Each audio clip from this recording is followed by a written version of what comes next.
And now, to close the debate, the Honorable Minister, Senior Minister in the Office of the President, with responsibility for finance and the public service, Dr. Ashni Singh.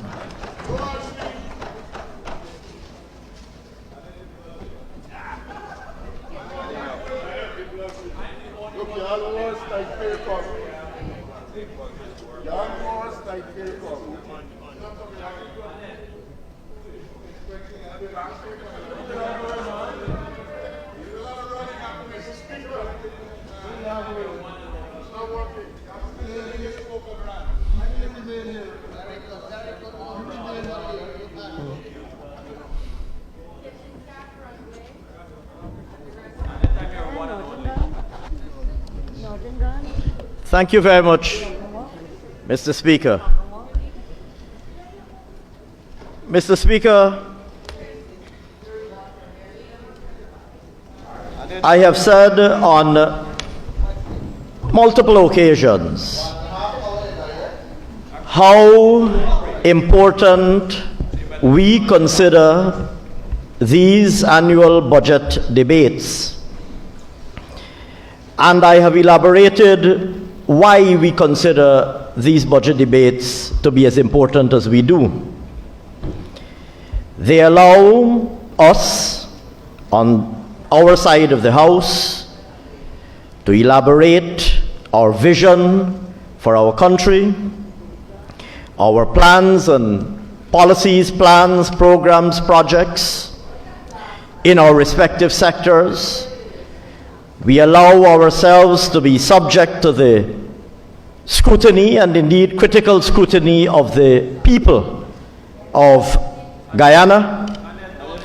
And in the same breath, these debates allow those on the other side of the House to do the same, to articulate their plans and policies, their perspectives on the critical and pressing issues of our time, and the approach that they would adopt to confront these issues.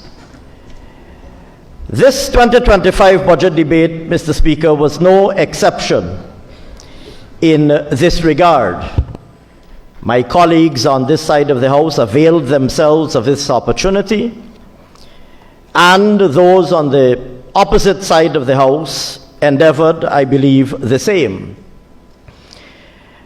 And having listened to the 5 days of debate thus far, I believe that the Guyanese people are richer for the time that they would have devoted to following these debates. Except in the opposition. No, and I think it's important that the opposition be listened to. And I was particularly pleased to see young people. There are many in the House, in the viewers, in the visitors gallery today. I was particularly pleased to see so many young people. We had school children, we have university students in the gallery today. We have young people watching on television and on social media. And I was particularly pleased to see and to hear outside of the House how many young people followed these debates over the past week. For example, I spoke with a young teenager just yesterday, and I asked him, I said, "Were you following the budget debates?" And he said to me, "Yes, he was."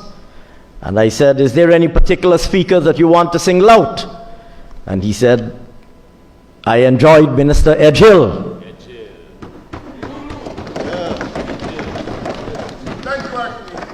And I asked him why. And he said, without batting an eyelid, he said, "Because he slaughtered Patterson." Now, I have no doubt that if I had asked him on another day, he might have identified another person. I asked him yesterday, and Minister 𝐁𝐔𝐃𝐆𝐄 spoke yesterday. I have no doubt that had I asked him today, he might have referred to any one of the excellent speeches that we had from my colleagues on this side of the House, who systematically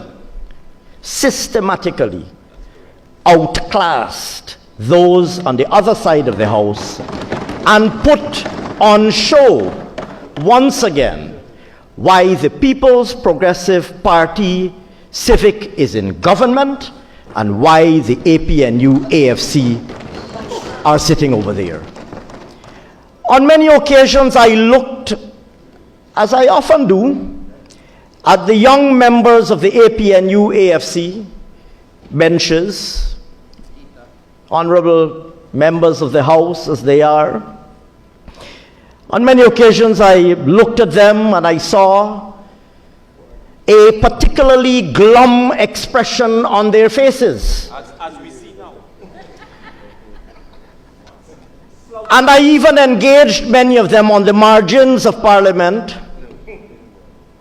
as I always do, and they wouldn't admit it in public, but they did very generously in private.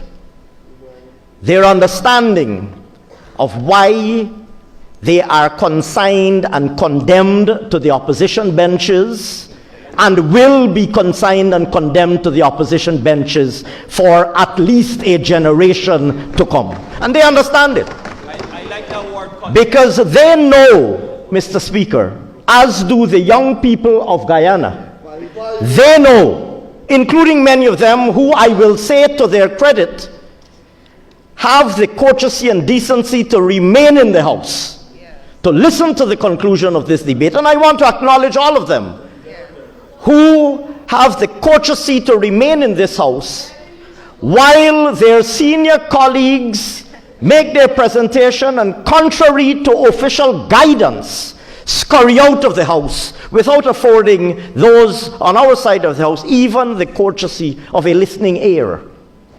You will note, sir, that our benches were full. Somebody sent a screenshot of a comment where they said, we want a wide-angle shot of the opposition benches when Ashni Singh is speaking, because we see the government benches are full when the opposition is speaking, but we see the opposition benches are empty when the government benches are speaking. And that, Mr. Speaker, in a simple thought, captures and expresses the striking and stark difference between the People's Progressive Party and the APNU AFC. If you were to begin just with the simple courtesy of listening to the other side, it's it's in the parliamentarian's handbook, it is in writing. If one were to begin with this simple, it might seem like something simple, but if you can't get the simple things right, if you can't even stay in the House to afford those on the opposite side, you come and you speak about inclusivity and listening and consultation and all of these lofty and fancy sounding words. And we heard a lot of those lofty, grand and grandiose words from the leader of the opposition. All big and fancy words. If you can display, no matter what you come and say about inclusivity and listening and consultation, and you want to be listened to, well, we sat here and listened to you. You don't even have the manners to stay here to listen to us. And I hope the cameras are not aimed at me. I hope the cameras are aimed at the opposition benches to show that the whole front bench is empty. Except, of course, for the Honourable Member Geeta Chandan. But they come here and pontificate about inclusivity and listening and being given. We listened to them. I was here throughout almost all of their presentations, and throughout all of their presentations today. We listened to them. They don't even have the manners to stay in the House, to listen to what the other side has to say.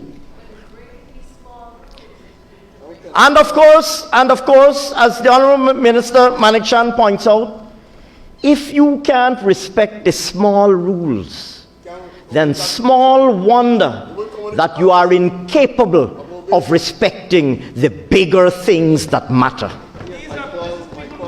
The bigger things that matter. And so, Mr. Speaker, and I am saying this deliberately because there are some young the young APNU members of Parliament who are still in the House. You must understand why you are sitting where you are sitting today. Because the leadership of your party let you down. And they let down the people who voted for them. They let you down, and they let down the people who gave them a chance to be in government. That's what 𝐷𝐷𝐿𝐴𝐵𝐿 said. And we heard from the Honorable Attorney General earlier, quoting from 𝐷𝐷𝐿𝐴𝐵𝐿, former minister and member of this House. They let down the people of this country when they were given having spent 23 years in opposition, and finally having had an opportunity to come into government, and in no time at all, lost no time at all in demonstrating to the people of Guyana why they were unworthy of being in government. And so, Mr. Speaker, when the political, and I've always said that there is an almost perfect correlation between the political and economic history of our country, as there typically is in any country. And I spoke in the opening of the budget speech about the nexus between democracy and development. When the history of our country is written, or indeed when any one of us, and particularly younger people, look back, including younger members of the APNU-AFC, look back upon the history of the country of Guyana and the history of their own party even, they will see that the PNC, APNU-AFC, on every occasion that they had an opportunity to serve in government, they had absolutely no disregard, they had absolutely no regard for the will of the people. They had no respect for democratic norms that are accepted worldwide. They displayed no concern for the people whom they are supposed to serve, and as a result of which, their successive tenures in office and their respective tenures in office at various times in history were marked by destruction and decimation. And any student, any objective student of history will unavoidably arrive at that conclusion. Because they do not learn. Mr. Speaker, as Mr. Norton was speaking, I was reminded of an old saying. I don't know if it has the status of a Guyanese proverb, but I remember hearing people older than myself saying, "Turtle can't walk if he na push his head out a shell."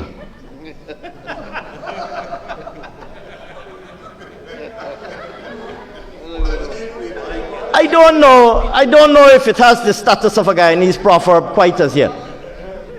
But I've heard it said, "Turtle can't walk if he na push his head out a shell." Because as I listened to Mr. Norton, the honourable member, I was reminded, first of all, of how little they have learned. The pushing the head out of the shell is, of course, a figurative or a symbolic or a metaphoric, has metaphoric significance. I was struck by how little they have learned. I was struck, they like to speak about inclusivity, I was struck by how little they have been listening. They're in the little leagues. That might have something to do with the fact that they are perpetually stuck in the little league, as was first pointed out, of course, by the distinguished Vice President and former President.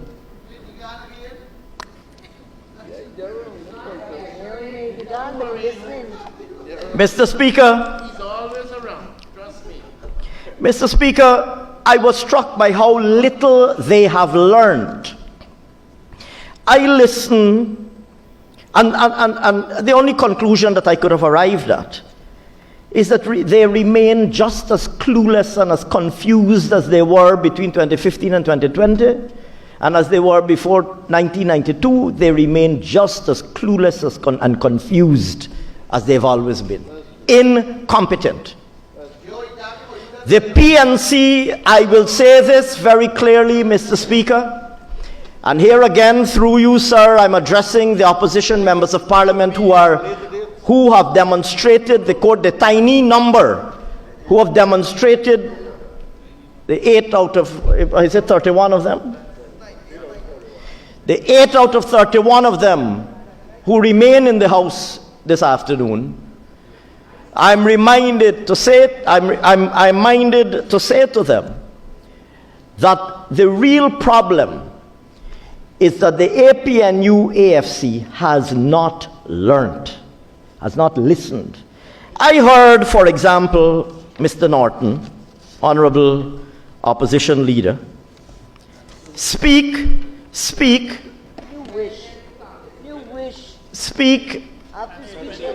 I had to turn to my colleague to the right to ask if I had heard correctly. Because I heard Mr. Norton regale us with a justification of banning food items, basic food items in Guyana. I believe Nima Flubes did the same. Mr. Speaker, I had to clear my air and turn to Minister Ejil and say, am I hearing correctly?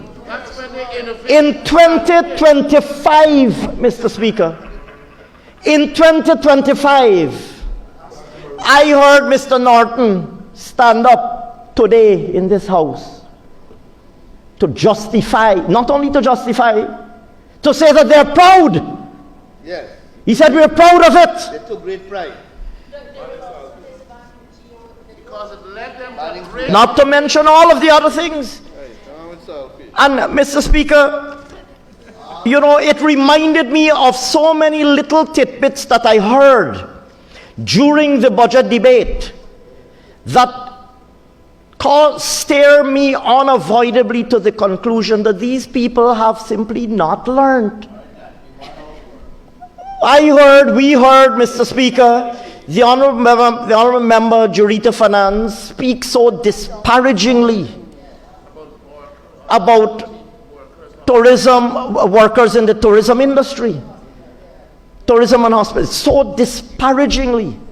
Mr. Speaker, it was in the 1980s that former President Burnham, PNC President Burnham, described the tourism industry as a parasitic industry. And decades later, they still hold the same view. Decades later, in 1982, Forbes Burnham was quoted by no less than a publication than the New York Times, was quoted as saying that the tourism industry is a parasitic industry, and he has no interest in promoting Guyana as a tourism destination. I wouldn't even attempt to, I wouldn't even endeavor an imitation of the mannerism and accent. I would leave that for the Honourable Member Cathy Hughes. I heard Honourable Jurita Finance repeat the same thing, disparagingly, like tourism has no place in Guyana. So out of touch with reality they are. So out of, and they're so confused that Mr. Norton comes back and speaks today about an expanded mandate for the Ministry of Tourism. So confused and clueless and dysfunctional they are. He said the people of Annandale were happy with the ban item. Mr. Speaker, to justify, Mr. Speaker, but I'm glad that he did it.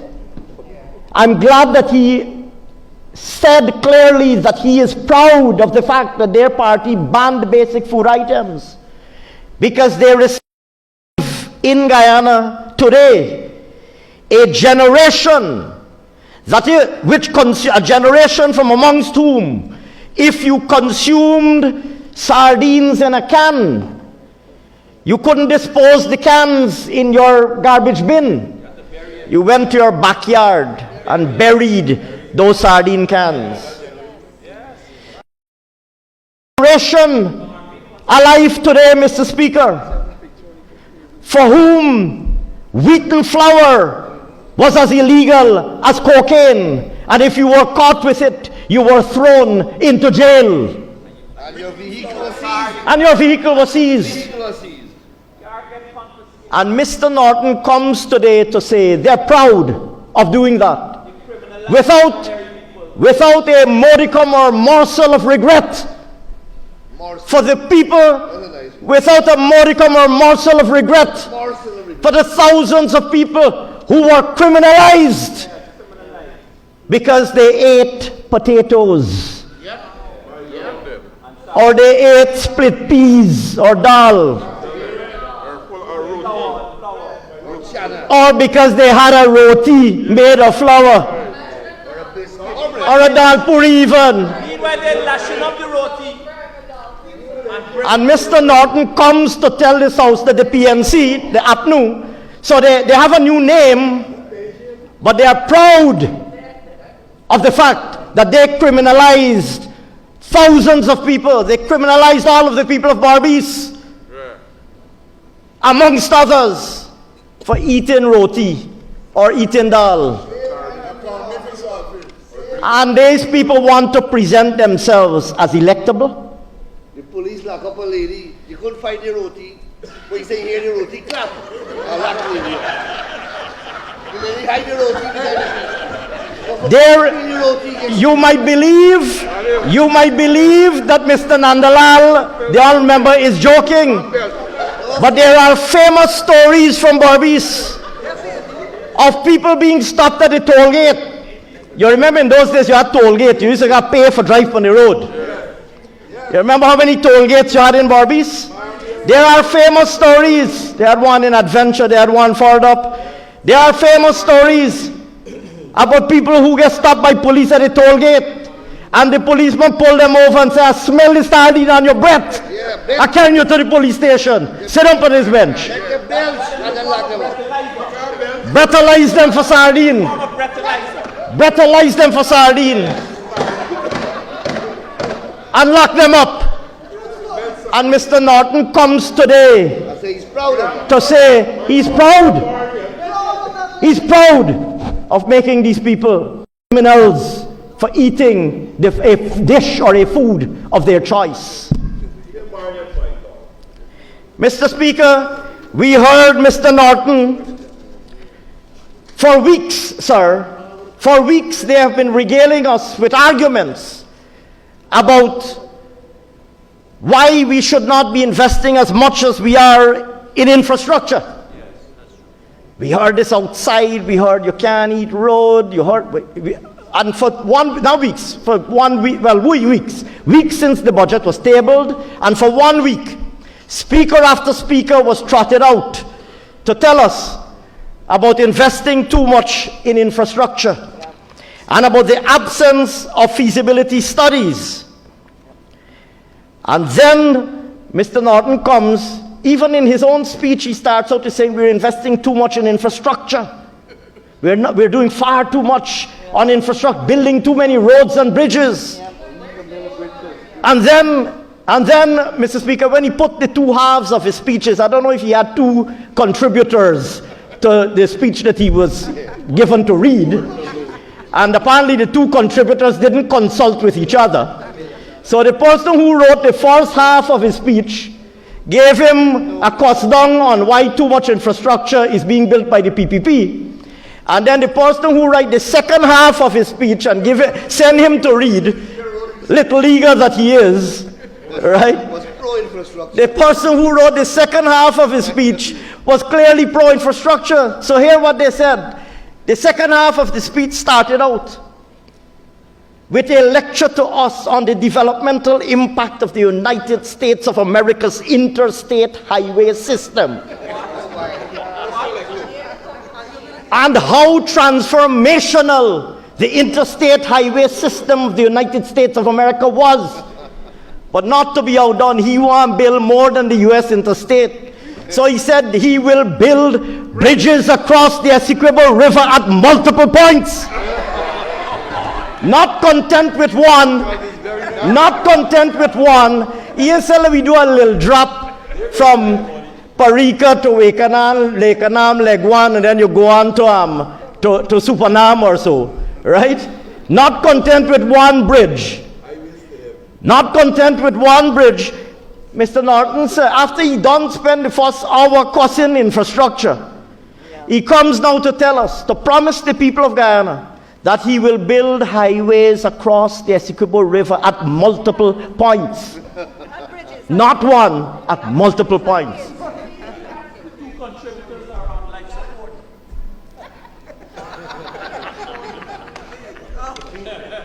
Mr. Speaker, and I give these examples, and I cannot be exhaustive.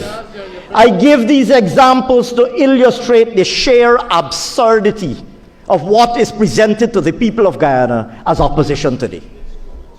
The sheer ludicrous absurdity of what presents itself as opposition today. Mr. Speaker, mind you, the champion and god of feasibility studies as he is,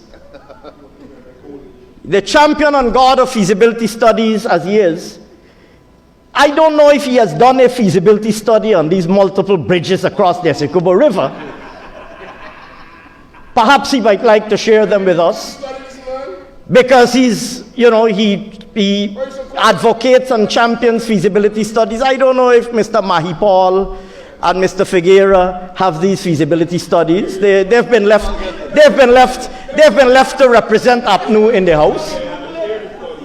The champion of feasibility studies, as Mr. Norton is, I don't know where these feasibility studies are for these multiple bridges. He's then, Mr. Speaker, not content with these multiple bridges.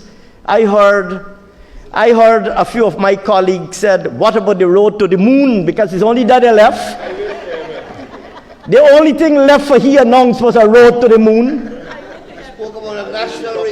He spoke about a national railway. He spoke about bringing back the Guyana Airways Corporation. Mr. Speaker. Who described the railway? One helicopter. Mr. Speaker, Mr. Norton spoke about bringing back the Guyana Airways Corporation. And then, sir, he went on to say, mind you, here again, I don't know if he had a feasibility study for the GAC that he's bringing back. But, perhaps he might need, first of all, a green paper. Perhaps he might need a green paper. So, Mr. Speaker, he says that they will reopen the Guyana Airways Corporation. And then he goes on to say the GSC was destroyed by the PPP. He is correct. Mr. Speaker, I know that I still have a lot of years ahead of me. But I am old enough to know differently. The Guyana Airways Corporation, Mr. Speaker, operated under the following conditions.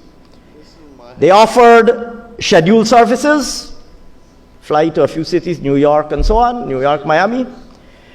But, Mr. Speaker, when the maximum leader decided that he needed to travel somewhere, the aircraft was commandeered. It was taken out of the corporation, taken off the route. Never mind that you had thousands of people with tickets that they had paid for. Never mind that the airline had thousands of people who had booked their tickets, save up their money and book their ticket.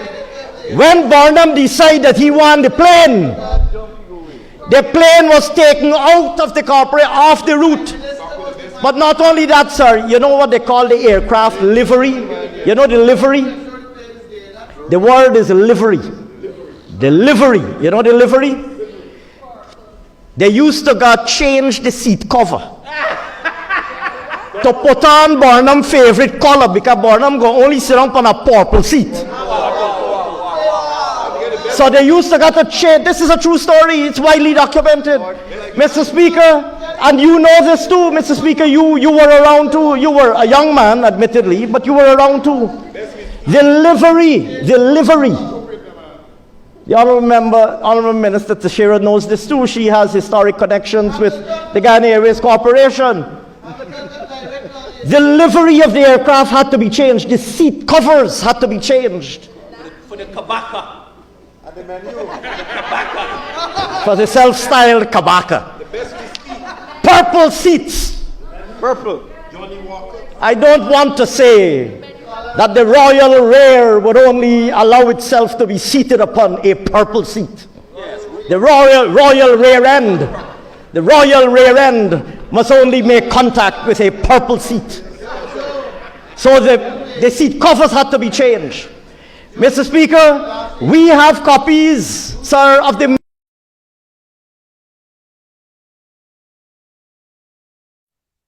unprinted in purple.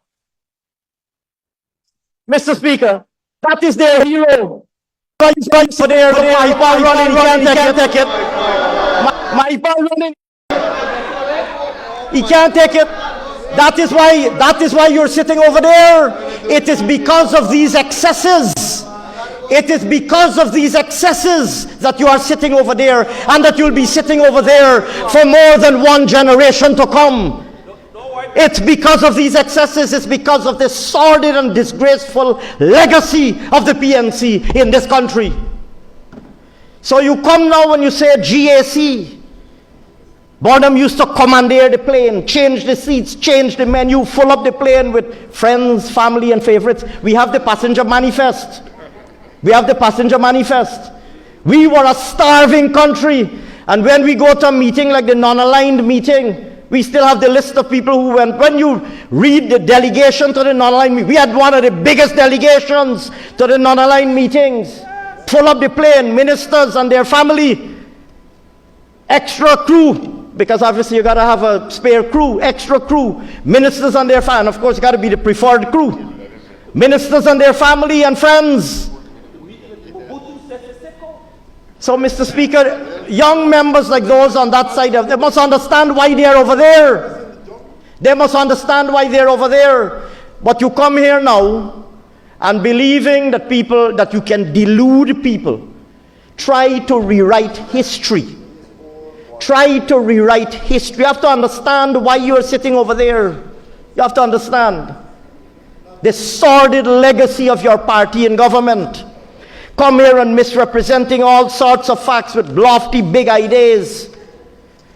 The reality, sir, the reality, Mr. Speaker, is that the APNU, AFC, PNC, as they really are, no matter what they call themselves, they suffer a few very fundamental problems. The first is a credibility deficit that they are unable to repair. They have a credibility deficit that they're unable to repair. And the problem is that they don't even seem to want to try to repair it. Because coming here year after year and repeating the same, I don't want to say nonsense, sir. As a young student in the United Kingdom, sir, I used to hear the word malarkey.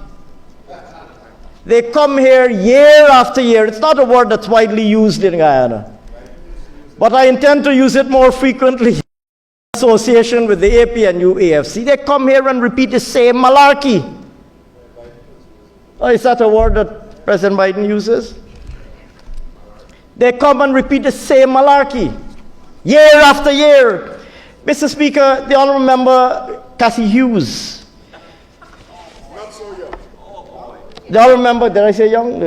Oh, I said the Honourable Member Cassie Hughes. I didn't say, my apologies. I didn't mean to offend Mrs. Hughes. But the Honourable Member Cassie Hughes, sir, comes here and speaks about integrity, and, regales this House with, accusations and insinuations and innuendos. Mr. Speaker, who is, it was the Honourable Member Minister Joe Hamilton who said, let me tell you who you are and what you are. Yes, he said so. It's true. It was the Honourable Member Joe Hamilton who said so, Minister Joe Hamilton, who said, let me tell you who you are and what you are. And let me invoke his words to tell this Honourable House once again who the Honourable Member by Parliamentary Convention, Cathy Hughes, is, who she is, and what she is. Mr. Speaker, Guyana Chronicle, September 9, 2024. Cathy Hughes admits signing checks approving payments to her company at her ministry. Imagine that. Imagine that. Mr. Speaker, they have the audacity, they come and they speak about and temerity to speak about about that C word as they've been saying. Mr. Speaker, Cathy Hughes, the Honourable Member by Parliamentary Convention, admits signing checks and approving payments for a company that she owns. Mind you, not Shifren. I hope Shifren and she family them watching. Because it's not Shifren or she family or she favorites, it's herself. They like talk about friend, family, and favorite. They ain't even look at their friend, family, and favorite as their self. Me, myself, and I. And she said that she had exited from the company. She comes here, sir. She comes here, sir, and speaks about a miler. Mr. Speaker, I can quote from a letter carried in Starbuck News. Headed up, what about Cathy Hughes' conflict of interest? The letter says, the bombshell revelation that, and I'm quoting here from Starbuck News of the 21st of August 2013, the bombshell revelation that Mr. Nigel Hughes is in fact secretary of the Amila Falls Hydropower Project Inc., while serving as chairman of the Alliance for Change, has naturally captured the public interest. His subsequent offer, and this is an important sentence, his subsequent offer to resign his AFC post in order to retain his position with the Amila Falls Hydropower Inc., that says it all, sir. It goes on. The smoke screen of this bomb continues to obscure the role of his wife, Mrs. Cathy Hughes. Her company, Video Mega Productions, did public relations work for Synergy and Scythe Global. She personally interviewed Mr. Phip Motilal in a PR infomercial.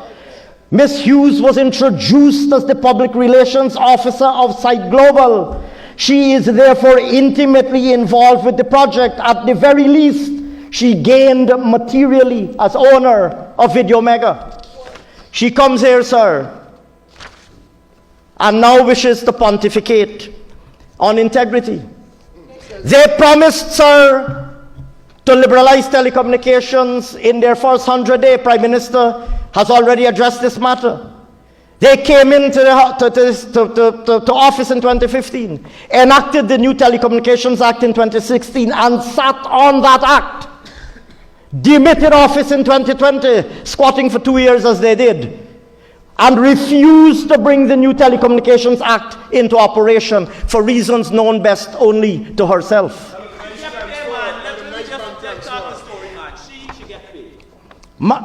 Prime Minister has already spoken, and others before me.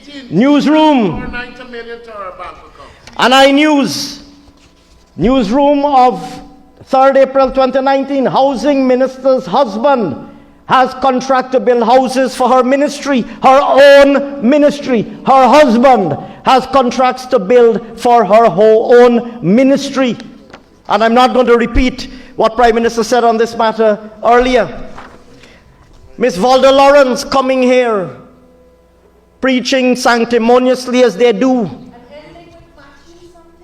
quoting, ending with biblical quotations and invocations. Mr. Speaker, Starbuck News 30th 18. The only friends I got is PNC. So the only people I could give work to is PNC.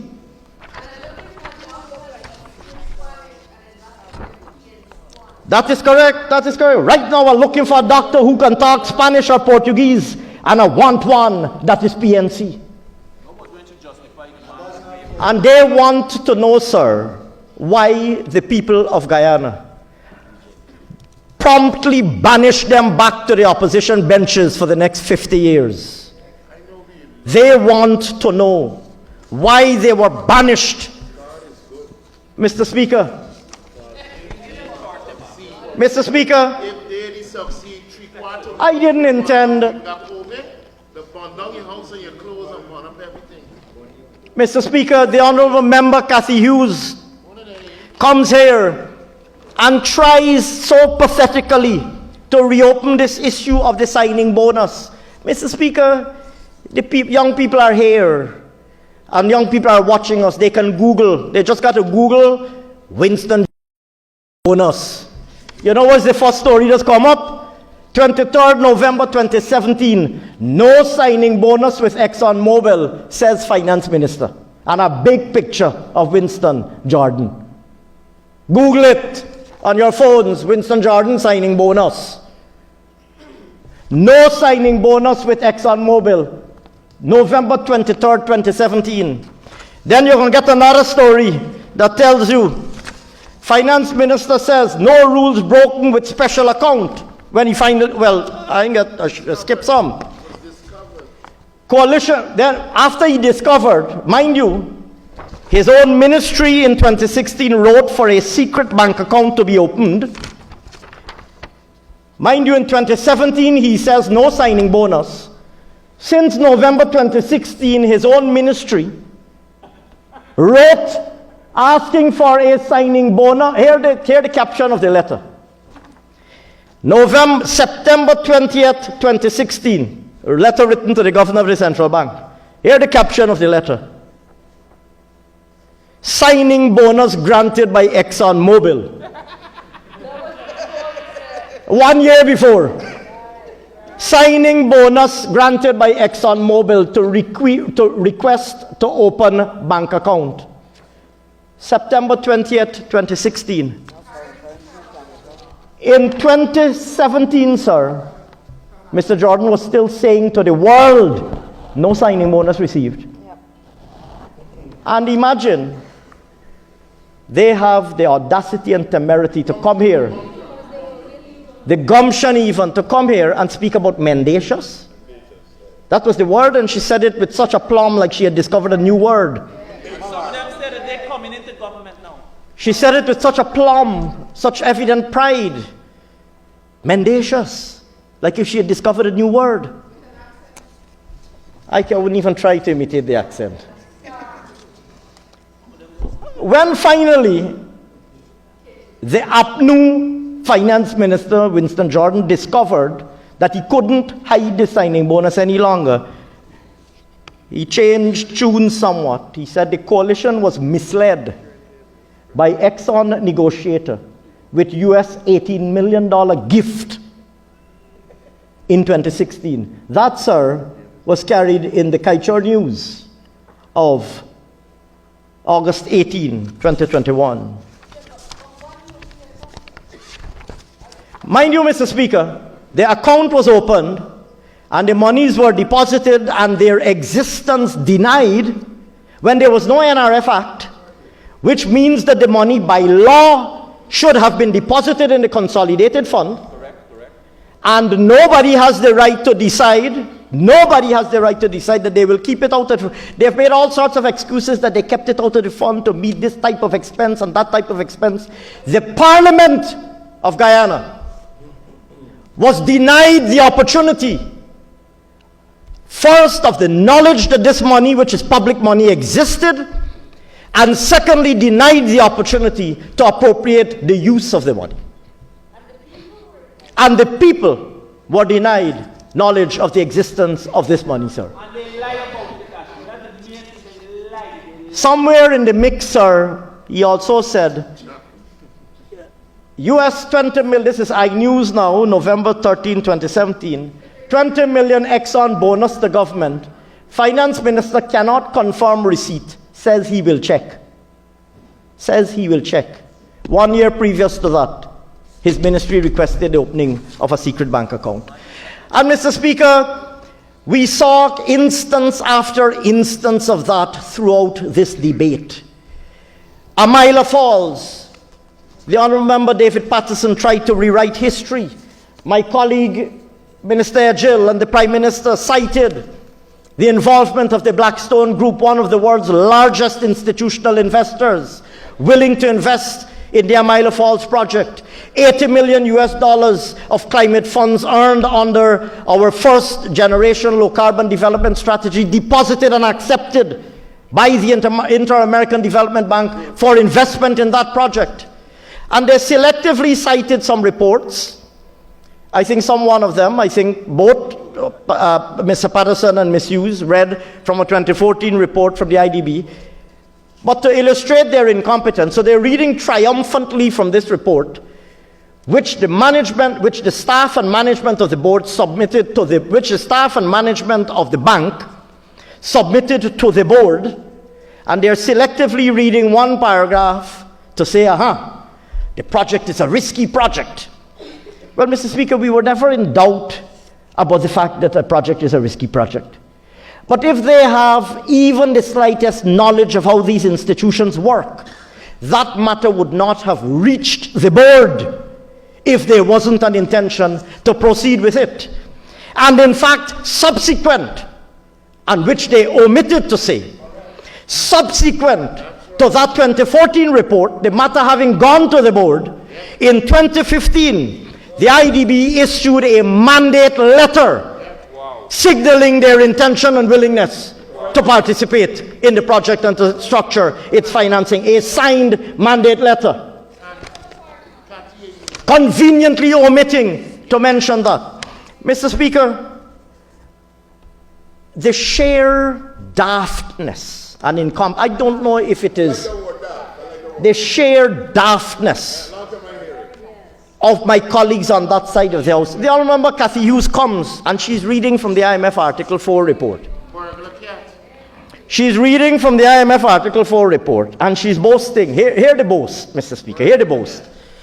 She says, the central government's overall deficit, let me not even try to. I will do this House a grave disservice if I try to mimic the mannerisms and accent. I couldn't do that, sir. So she comes here and she reads from the IMF Article 4 report. Somebody apparently gave her this sheet of paper and said, read this. This is a trump card. So she comes and she reads, pulls out the trump card that she was given by somebody, and she says the central government's overall deficit came in at 3.5% of GDP, better than the 2018 budget, and Article 4 estimates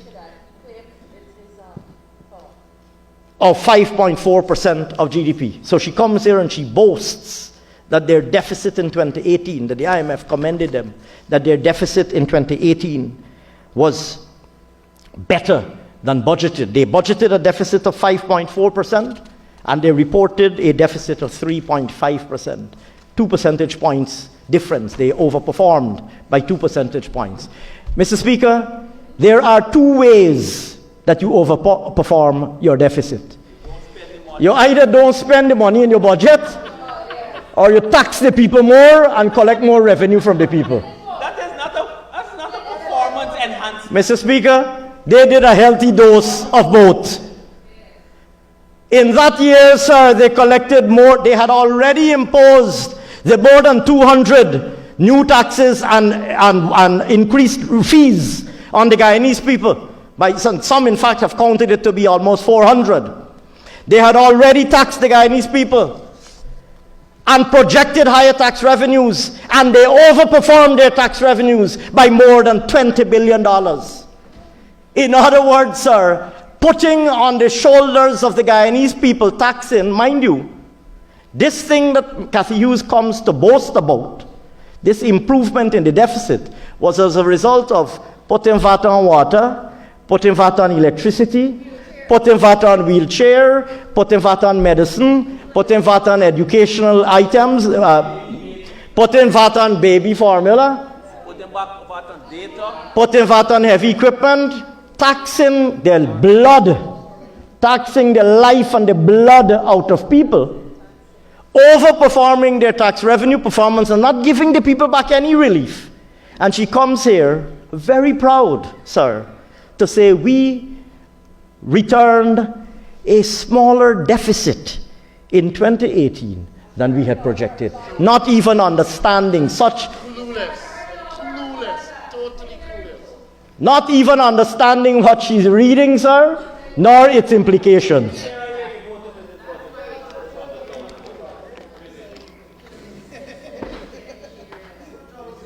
Mr. Speaker, small wonder that when we come back to this House, sometimes with a request to spend more because we are executing our program so aggressively, small wonder that they are perplexed. They are perplexed. Are you doing more roads? Well, the people of Guyana need their roads to be done. And we will do their roads. And the people of Guyana need their schools to be built, and we will build their schools. Mr. Speaker, she comes with, and here again, I don't want to slip into the accent or anything like that. I mean, I grew up in an urban setting too, so I shouldn't, like the Honourable Member, Minister Charles Ramsden, I grew up in George, notwithstanding that I'm very proud of my Barbies roots. I spent a lot of my formative years in Georgetown. So, Mr. Speaker, she comes and regales us with her school experience. And she said when she went to school, they had textbooks. And she went on to tell us how she used to paper she book with. And she went on to say about the brown paper, what she used to paper she book with, you remember? Yeah. Telling me about the brown paper, she used to paper she book nice and so on. Right? Sir, and how people used to, and how they educate, sir, I don't know what cocoon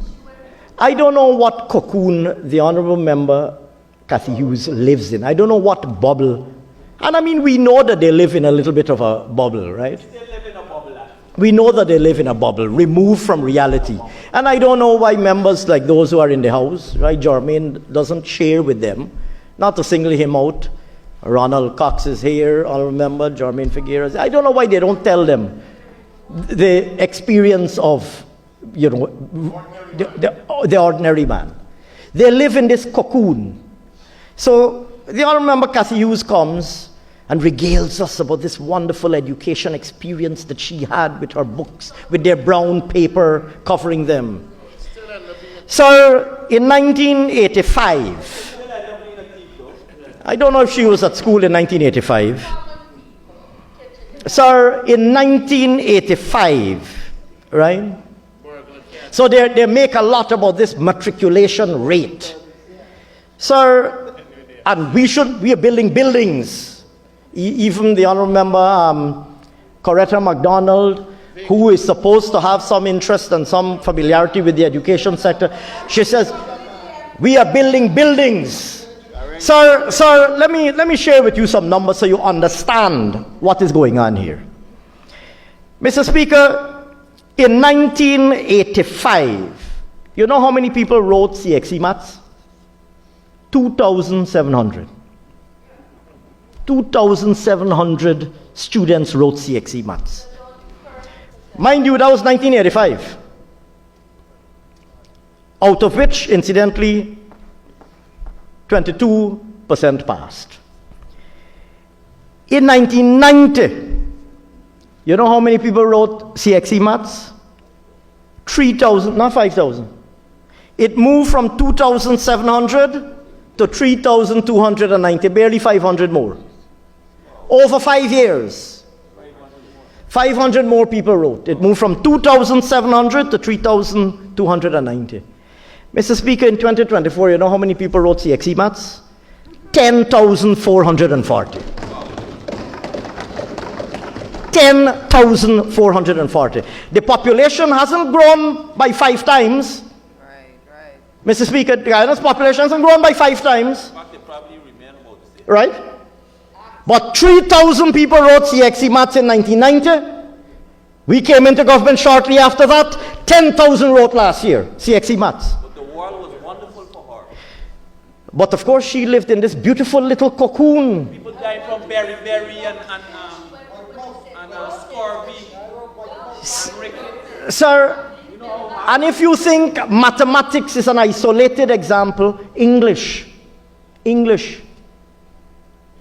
Sir, she clearly learned good English. She speaks very well, if nothing at all. You have to give her credit. She speaks very eloquently. Sir, that's their strong point, incidentally, all of them. Very eloquent. They're very eloquent. That's their strong point. It stops there. There's no substance beyond that eloquence. But let's put that aside for the moment. Sir, you know how many people wrote 𝐶𝐃𝐄𝐓 English? How many people entered to write 𝐶𝐃𝐄𝐓 English in 1985? 3,337. 𝐶𝐃𝐄𝐓 English. You know how many people wrote 𝐶𝐃𝐄𝐓 English in 1990? 3,845. And they get another 500. Must be the same 500. Mr. Speaker, you know how many people wrote 𝐶𝐃𝐄𝐓 English in 2024? 9,462. The population in triple. The population in triple, sir. Sir, let's talk about how many passed. I'll tell you about how many write. Let's talk about how many passed. Mr. Speaker, in 1985, you know how many people passed 𝐶𝐃𝐄𝐓 maths? 612. Mr. Speaker, in 1990, you know how many people passed 𝐶𝐃𝐄𝐓 maths? 556. In the whole country, 556 students passed 𝐶𝐃𝐄EF maths. You know how many passed in 2024? 2,917. 𝐶𝐃𝐄EF English, you know how many people passed in 1985? 648. You know how many passed 𝐶𝐃𝐄EF English in 1990? The number come down to 514. Mr. Speaker, hold for a moment. In 1990, 514 students passed 𝐶𝐃𝐄EF English. After this wonderful Barnumite and Height glorious days that they come and tell us about, 514 people passed 𝐶𝐃𝐄EF English in 1990. Sorry, you know how many persons passed 𝐶𝐃𝐄EF English in 2024? 6,536. More than 10 times. More than 10 times the number that passed in 1990. So they can live in their little cocoon, where to pass 𝐶𝐃𝐄EF English you had to go to maybe 1 or 2 schools in Georgetown. They can live in their little cocoon that if you go to 1 or 2 schools in Georgetown, which perhaps she had the good fortune of going to, and you might pass the 𝐶𝐃𝐄EF maths and English. But if you didn't have the good fortune of going to 1 or 2 good schools in Georgetown, you stood no chance of passing 𝐶𝐃𝐄EF maths and English, much less of matriculating, and much less being prepared to have a productive and successful life. And guess what, Mr. Speaker? The People's Progressive Party came into government and we changed that. You can tell them how many schools they had. We built schools in all 10 of our regions, and Minister Manichan spoke about how many schools we built from 92 to 2015, and we are building more schools than ever before. And I am saying, Mr. Speaker, through you and through the privilege afforded me by the cameras today, I am saying to the young people of Guyana that our commitment to you is that we will never return to those days where you got to go to 1 or 2 schools in Georgetown to do well. Our commitment to you is no matter where you live, you will have access to good quality. So they can come here and throw all manner of tantrum they want about building schools and infrastructure and buildings. We will build the schools and we will build the dormitories and we will build the teachers' quarters so that all of the children of Guyana can go to school. You see, for them, sir, for them on that side of the house, and particularly those on the front benches, those caught in this urban elite trap, for them, sir, life is all rosy and good. Life is all rosy and good. They are so far removed from the realities of the people of Guyana. Even in opposition. Whether in government or in opposition, they don't even have a clue what's going on. The young people of Guyana deserve a chance, and we will give them that chance by building the schools, by putting textbooks in the schools, by putting school meals, the school feeding program in the schools, by giving them the cash grant. We will give them that chance that the APNU, AFC, and the PNC before them failed to give them. So they can come here, sir, with all of that, and they try. I can give you so many examples of their efforts to rewrite history. They keep challenging this thing about taxes that they increased, Mr. Speaker, their own budget speech. Sir, their budget speech used to have, there used to be some appendices in their budget speech that we don't have anymore.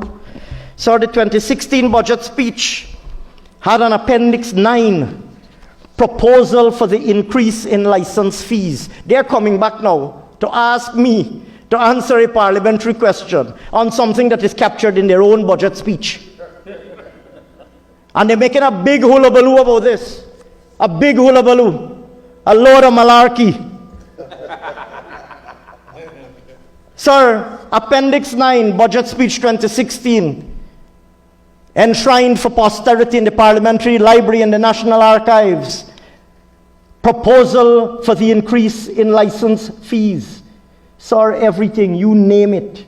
Hire car, cycle, tractor, bus. Appendix 9. Sir, it continues. Goods vehicle, articulated vehicle, sir, motor horse. Motor horse. Sir, the motor horse fee get carried up. Don't forget the mule cart. I ain't come to the mule cart yet.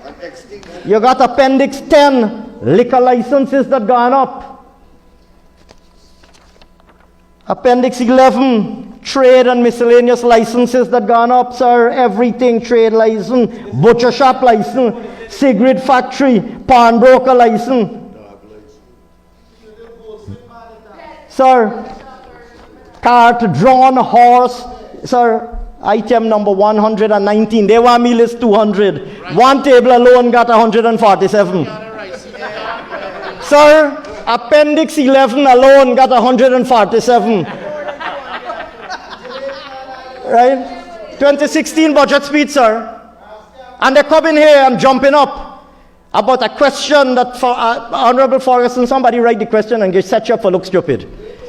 Sir, item number 119 of 147, carts drawn by horse, pony, or mule. I can't remember when last I see a mule. Sir, I can't remember when last, mind you, they got a different rate here. Mind you, cart drawn by horse, pony, or mule got one rate.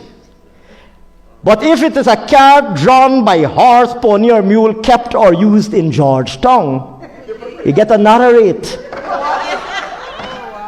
You get another rate, and that one gone up to. Higher rate, higher rate.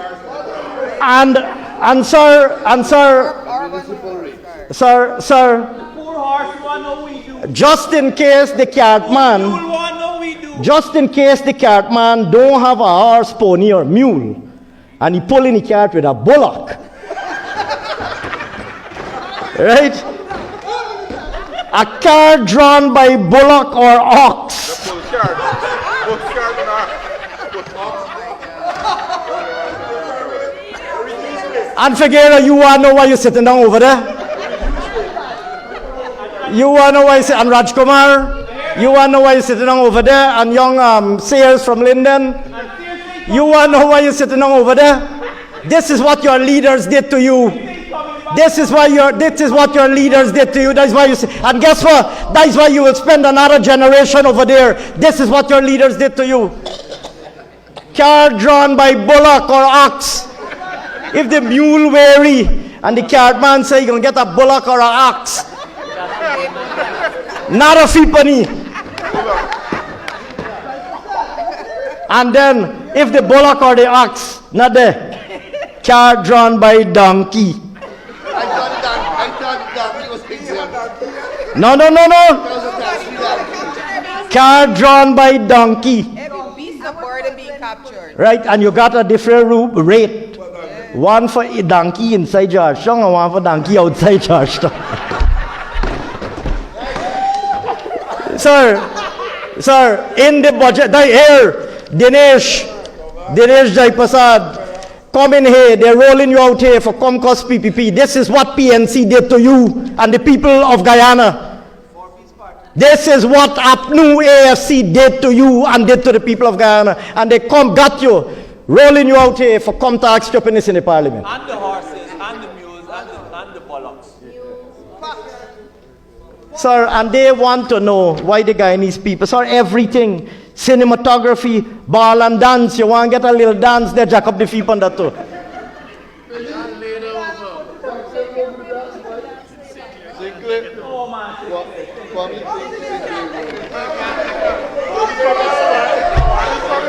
Sinclair must he feel left out that I ain't call his name.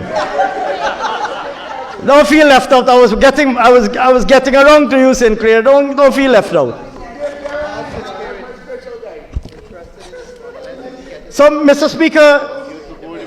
Speaker, we have to understand what the examples that I just gave are drawn from 2015 to 2020. Right?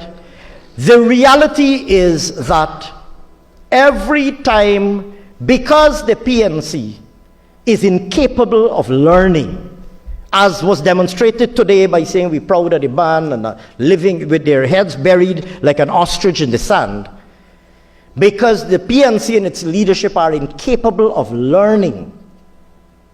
You know, we lost an election in 2015. We regrouped. Our leadership sat down with our membership and said, we need to think about what we need to do differently. We need to think about what we need to do more of. We need to think about what we need to do less of. We need to go out there and do the real hard work. We did it. And within 3 years, we won a majority in the parliament, and within 5 years, we were back in government. PNC spent 23 years in opposition, come back in government, they didn't learn anything. The same rigging that they used to carry on with.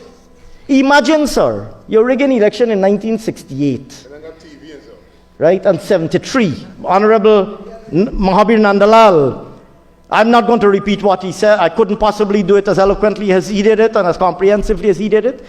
He delivered a masterclass in the history of electoral shenanigans and electoral rascality in this country by the PNC. I'm not going to repeat what he said, but imagine they come back now in 2020 and believe that they can pull off the same stunt.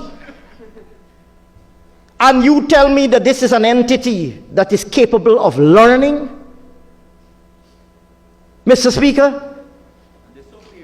Mr. Speaker, they only exited office reluctantly. They were dragged from office when faced with sanctions by the international community. Imagine that is where they took Guyana, to a point where they had to be sanctioned to be removed from government. The U.S. Secretary of State himself, at the time Michael Pompeo issued multiple statements. More than 100 countries around the world, the OAS Electoral Observer Mission, CARICOM, the Commonwealth, the Carter Center, the United Nations Secretary General, all issuing statements and making statements, speaking about the attempt to subvert the will of the people in 2020 in Guyana. Range of government must step aside. And we have a whole, the Commission of Inquiry, Honorable 𝐃𝐄𝐁𝐀𝐄𝐓, raised the report and quoted from it. Such an attempt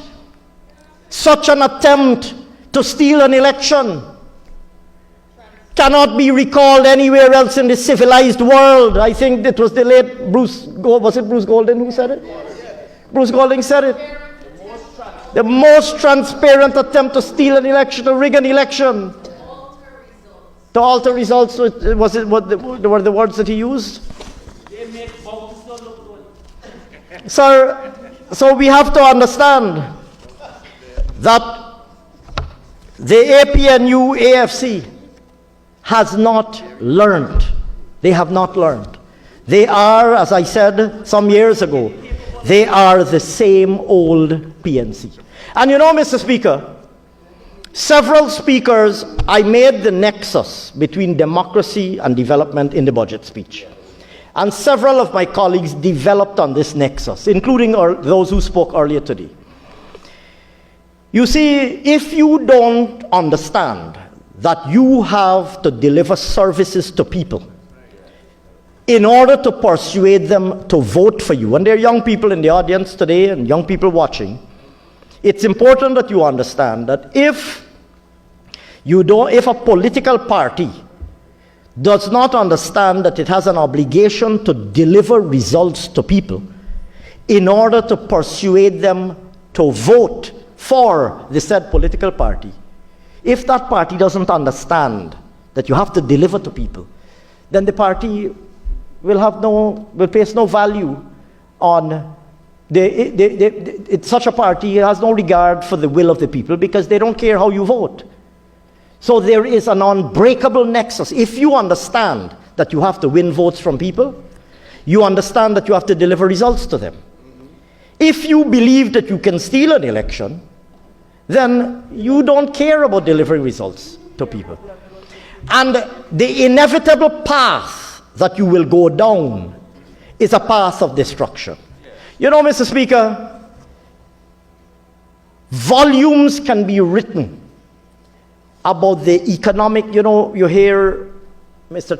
Norton, even when Miss Hughes, the honorable member, Mrs. Hughes, when they come and they speak through these rose-colored glasses with such nostalgia about the beautiful, great Burnham years and the good old days when the PNC was in government. Mr. Speaker, let me quote from a few selected newspaper articles. 1987, January 23rd, 1987, front page. It was also a budget season. Mr. Carl Greenidge had just presented the budget for that year. Mr. Speaker, the front page of Starbuck News said, Guyana devalues dollar. Greenidge presents a 10-to-1 is murder budget. Mr. Speaker,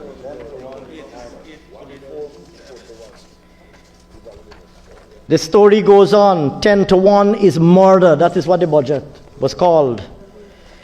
January 23rd, later in the newspaper, economy continued dismal performance. Budget 87, union sources cry foul. Sir, and this habit about taxing everybody, they tax the look what they did. Levy may force betting shops on the ground. Their target was the betting shops in that year. Soesdijk to Linden Highway badly neglected. April 17, 1987. In 1988, a new housing scheme was being developed, but not for low-income earners. The headline was new housing scheme, but not for low-income earners. I don't know who it was for. Sir, nobody was immune. I'm quoting here from Starbuck News, February 20th, 1988. Sir, nobody was immune. Budget hampers work of CARICOM Secretariat. Even the CARICOM Secretariat, sir. Ingespear. And then they had another story at the bottom, GTSL selling off Rex. GTSL, incidentally, was the Ghana Transport Services Limited. They used to run buses. And there's a picture with a graveyard of buses. GTSL selling off Rex. Sir, January 9, 1988, 1987 was a traumatic year. Floods, devaluation, protests, defections, blackouts, fuel crisis, queues, shortages, and scandals. A city underwater. And I see a man driving here, a Morris Oxford, through the water. Morris Oxford, look at Morris Oxford. Honorable member Indar is, I think he's big enough, he's old enough to remember the Morris Oxford. 1989, you must understand where Guyana was heading with APNU. These are all parts of a bigger picture. We must understand where Guyana was heading with APNU. And if they had been allowed to get away with the rigging in 2020, we would have been right back here. We would have been right back here. You just have to judge from their behavior. Mr. Speaker, 1989, it wasn't like a one-off phenomenon. April 5th, 1989, Stabrook News again. People stunned by devaluation and prices, feeling the shock waves. Linden protest. Oh Lord, even the newspaper price gone up. New prices for Stabrook News.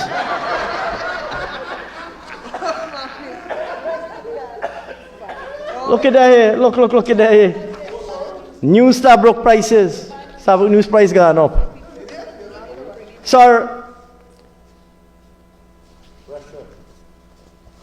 literally every sector. They talk about building. He spoke glowingly about their housing program. Here was the headline. April 5th, 1989.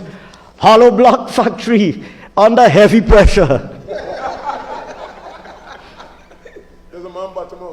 So look at it here. Hollow building industry in crisis. Hollow block factory under heavy pressure. 1989. Bauxite. They love the bauxite workers. 1989, PNC in its heyday. Bauxite workers walk out on the spot report from a worker. Anti-budget pressure mounts. Linden strike still solid. Linden, Honorable Figueres is from Linden, Devin Sears is from Linden. This is what the PNC did to Linden. This is what the PNC did to Linden. Adequate subsidies needed to counter budget blows, and I could go on and on and on.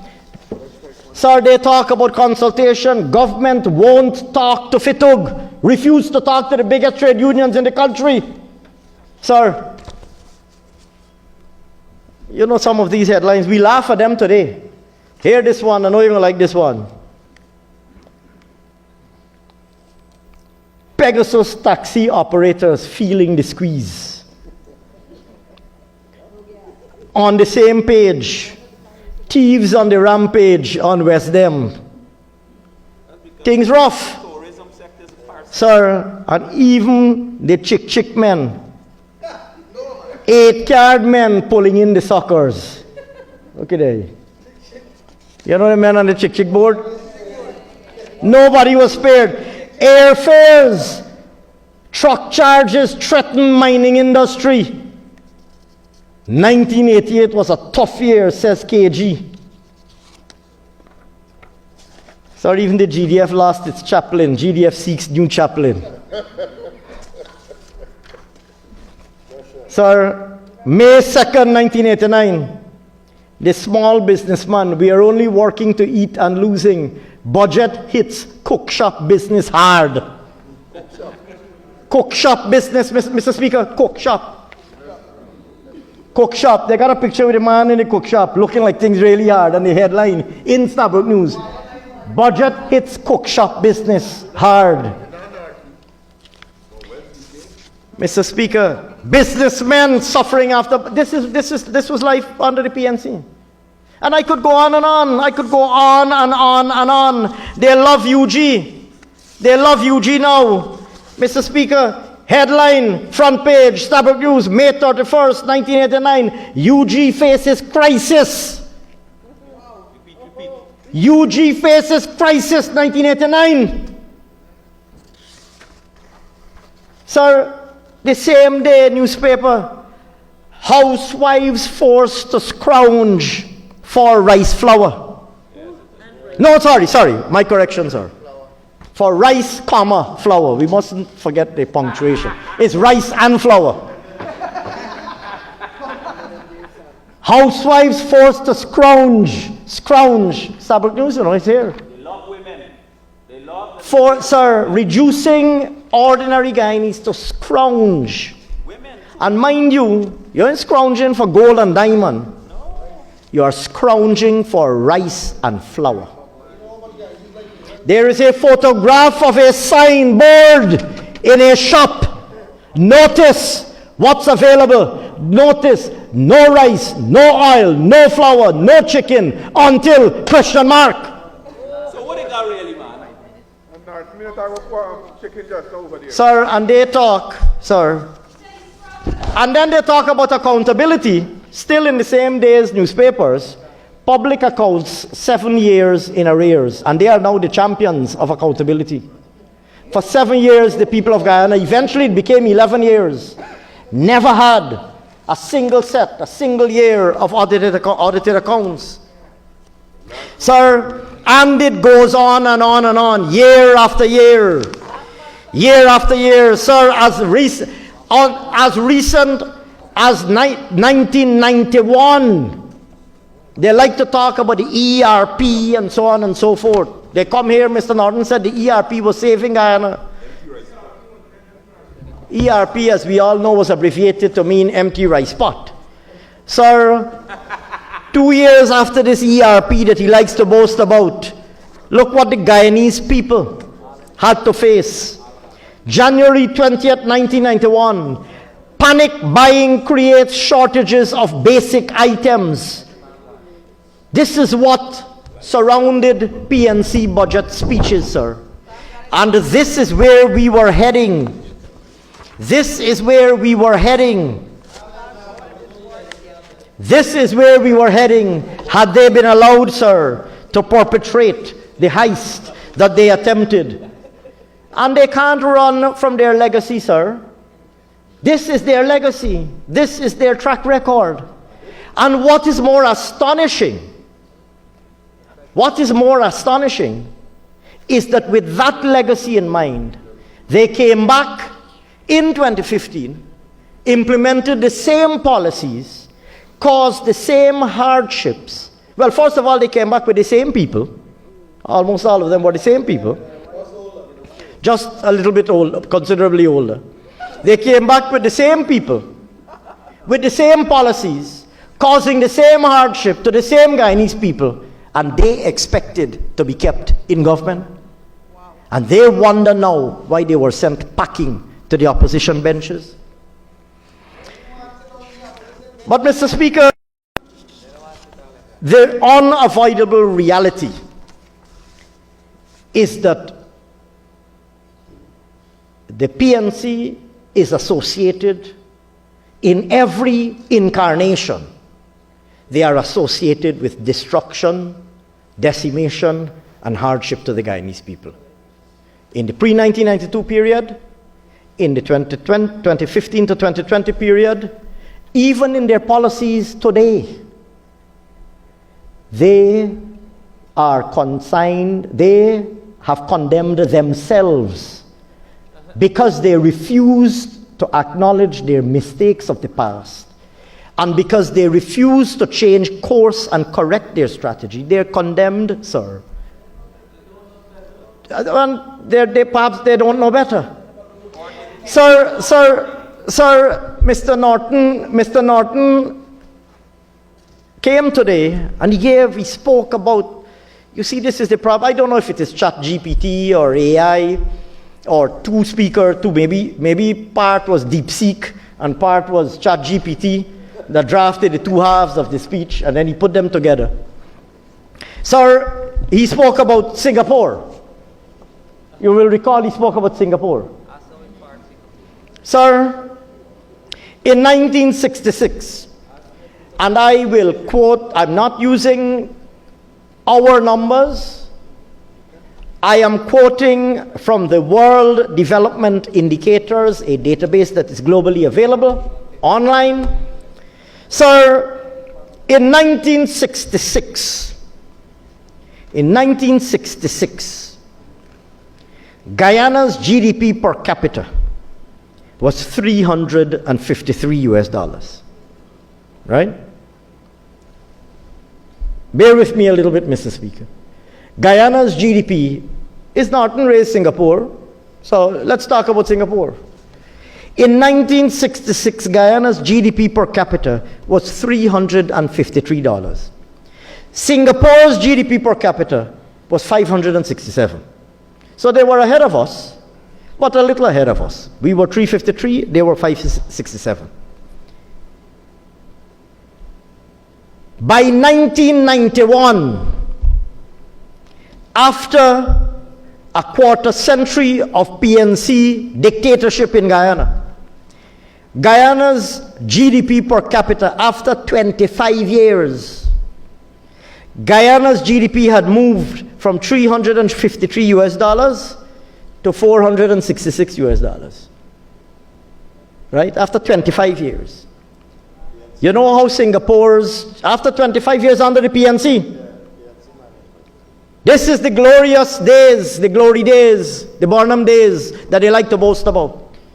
Guyana's GDP had moved from 1966 to 1991, per capita GDP I'm speaking of here, from $353 to the grand and princely sum of $466. You know how Singapore's GDP moved? It moved from $567 to $14,502. You know how Barbados' GDP moved? From $462 to $7,790. You know how Trinidad and Tobago's GDP moved? From $768 to $4,205. And in 1991, we were stuck at the princely sum of $466 per capita. Sir? But meanwhile, Cockatoos living in a cocoon. Meanwhile, they continue to exist in their cocoon, their little bubble, commandeering the GAC aircraft, sitting on their purple seats, accompanying the maximum leader as he trots off to some other corner of the globe. Sir, this is what the PNC did to Guyana. This is what the PNC did to Guyana. Mr. Speaker, let us talk about Guyana's debt. Mr. Speaker, as we started the decade of the 1970s, Guyana's debt to GDP, as we banked the turn into the 1970s, Guyana's debt to GDP, just after independence, mind you, we got independence in 1970. Guyana's debt to GDP was in the vicinity of 100%. Sir, by 1991, Guyana's debt to GDP has moved from 100% to 617%. After 25 glory years of glorious PNC rule, Guyana, and they come now and want to lecture us about fiscal prudence and fiscal responsibility. And mind you, they're building highways to heaven and roads to the moon. Right? And roads to the moon. Sir, let me make this point. By 2014, having inherited a debt to GDP burden of equal to 617% of the size of our economy, by 2014, before a single barrel of oil was found, much less produced. Guyana's debt to GDP ratio had been reduced to 38.7%, less than 40%. Without, sir, a single barrel of oil in sight. Without oil. They like to say oil money. Yeah. We did that, sir, without a single cent of oil money and without a single drop or barrel of oil. Sir, every single key economic indicator, they talk about sugar. The PNC has a historic animosity towards the sugar industry. Let's be frank. That's the problem. Let's call a spade a spade. But they like sugar though. They don't like the sugar in the levy, but they like sugar and rum. Why are you taking a jab at Mr. Ramjatan there? But the principles are inconsistent. Sir, they love sugar. Sir, let us examine what they did to sugar. Let's just take a small window of their period in government.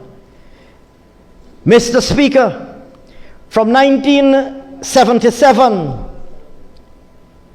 around in fact it is 77, 78, Guyana was producing more than 300,000 tons of sugar. Sir, by 1989, 1990, Guyana was producing less than 150,000 tons of sugar. Completely destroyed. Completely destroyed. We were importing sugar in those days from Guatemala. Half of our sugar production wiped out because of their hostility towards the sugar industry. And that is pre-1992. We came back. We nurtured the sugar industry and restored it to its glory days. And there were challenges. We have never been shy about saying that. We built the sugar industry back to producing 330,000 tons of sugar. We achieved back the peak production of 330,000 tons. We went through a period of the loss of the preferential market in Europe. We made adjustments to the industry and it was difficult. And the reality is the cost of production of sugar in Guyana is high. But sugar is so germane and fundamental and intrinsically and inextricably linked to the well-being of entire communities in Guyana that we said we will ensure that we manage the sugar industry to bring it to a point of viability and ultimately to a point of competitiveness.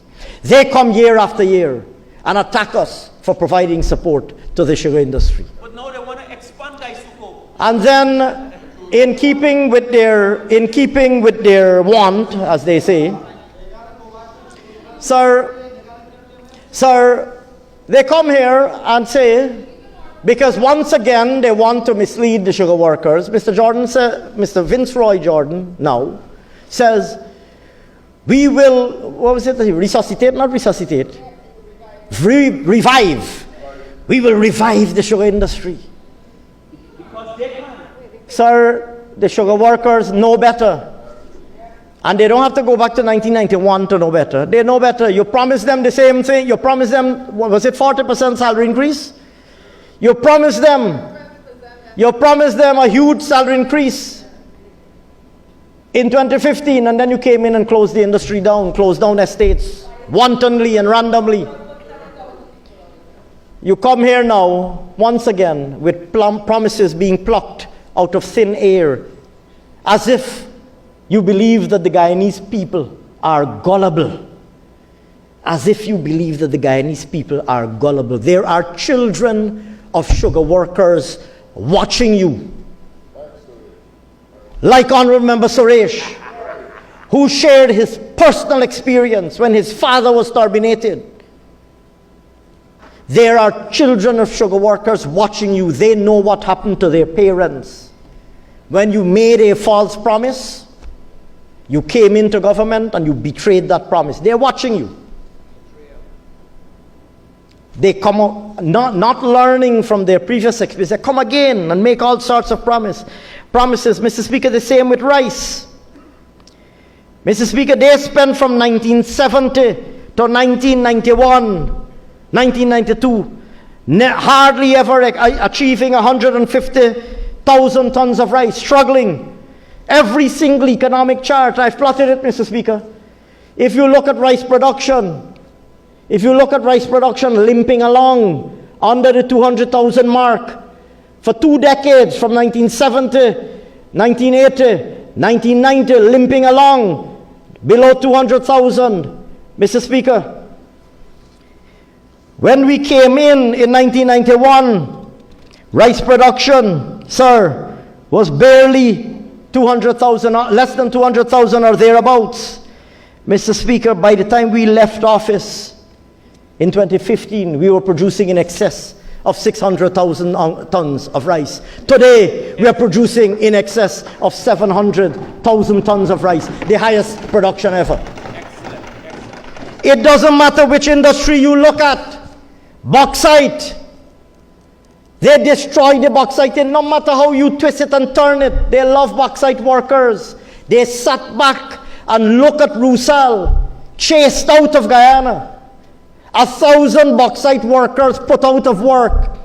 Their families put on the breadline, but they will come and tell you they love bauxite workers. They will go and say they love bauxite workers, they love the people of Linden, they love the people of New Amsterdam, they love the people of Kokwani and Aichuni.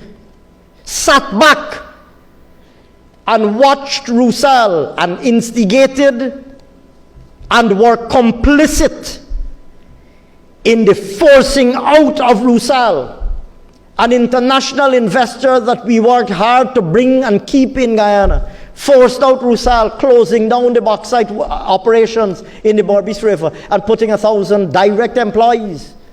Not to mention all of the indirect people who were affected, transportation providers, boat owners, boat captains, suppliers of materials, putting all of these people out of work. But they come again now, Mr. Speaker, and they claim to love bauxite workers. That's what happened in the 80s. 2,000 people fired. Sir, it doesn't matter. It doesn't matter which economic indicator you look at. They claim they love public servants. Sir, in 1981, the public service minimum wage was the equivalent of $96 US. For the young people watching there, and many of you have parents out there, and many of you have parents who are public servants, policemen, teachers, etc. In 1981, the public service minimum wage was the equivalent of $96 US. Sir, by 1992, it was the equivalent of $25 US. In 1 decade under the PNC, from 1981 to 1992, the public service minimum wage was wiped out from being the equivalent of $96 US to $25 US. Sir, public servants were pauperized by the PNC. Well-educated, committed and hard-working public servants were pauperized. Public servants had to moonlight as traders. Teachers, nurses had to moonlight as traders, being disrespected across the Caribbean. Going to Trinidad and Barbados with some big polythene bags to see what they could buy to bring back to sell, to supplement their incomes. Sometimes sleeping at the airport, because obviously if you're going to, you scrape up a couple dollars, you buy a couple dollars, you go to Trinidad, Barbados, because everything was banned, or nothing was being imported, you scrape up a couple dollars, you go to see where you could buy and bring it back to sell it on the black market. Obviously, you ain't got money to stay at no hotel or no guest house. You ain't got no family there. Sleeping at the airport. Why you think Guyanese people were disrespected at airports across the Caribbean? Why you think Guyanese women were disrespected at airports across the Caribbean, in Trinidad and Tobago, in Barbados? We have to be frank, and we have to tell this history. There was a Guyana bench in Barbados, and I mean, we have the best of relations with Barbados now, and we have always had the best of relations with Barbados as a country and as a party. In Trinidad and Tobago, the same thing. And ordinary passengers, you go there, and the traders would come up and see if you can, sir, boss man, you can't help me carry this bag. Check in this for me. Check in this for me. I used to help out. The bishop, who had the privilege of traveling in those days, most people couldn't afford, but the church, being a prominent member of the church and a leader of the church, he had the privilege of, in performing his responsibilities in the Christian ministry, he used to travel. He used to be approached by a big man, checking this bag for me now. In there, honorable member, you remember those days? Or you too young to remember those days? In that one, we believe that you're too young to remember them days. It's all right. I wouldn't put you on the spot. PM, you were in the military. You go and you in the check-in line in Trinidad and Barbados. And ordinary Guyanese women, public servants, teachers, nurses, sometimes they take sick leave from their job to go and do a hustle. And they got a bag, the polythene bag, you know the polythene bag. And they're begging you, help me check in this bag now. Because they can't pay for the bag. Can't afford to pay the overweight. So if they see you come with one suitcase, they expect, well, you could check in too. Check in this one for me now. Ordinary Guyanese people, parents of today's generation, proud and well-educated people, were reduced to paupers and beggars thanks to the PNC.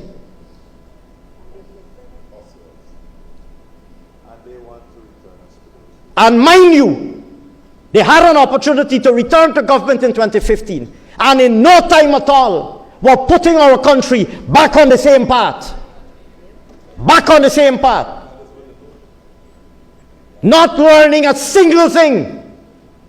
Not having learned a single thing. The budget speech got a big appendix about how heavy they're taxing you. And then they come in and make a big deal that they ask Ashni Singh for listing 200 taxes. Is there the back of your own budget speech? Their big trump card. We have asked Ashni Singh to list the 200 taxes. I must list what they in your own budget speech. Go and read it.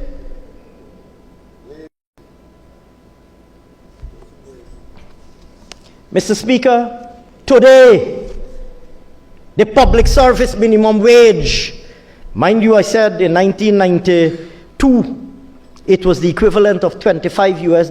Today, sir, it is more than $490 US and rising. And our president, at the end of this year, no public sector employee will be working for less than $100,000. And that was achieved despite 5 years of APNU dictatorship from 2015 to 2020.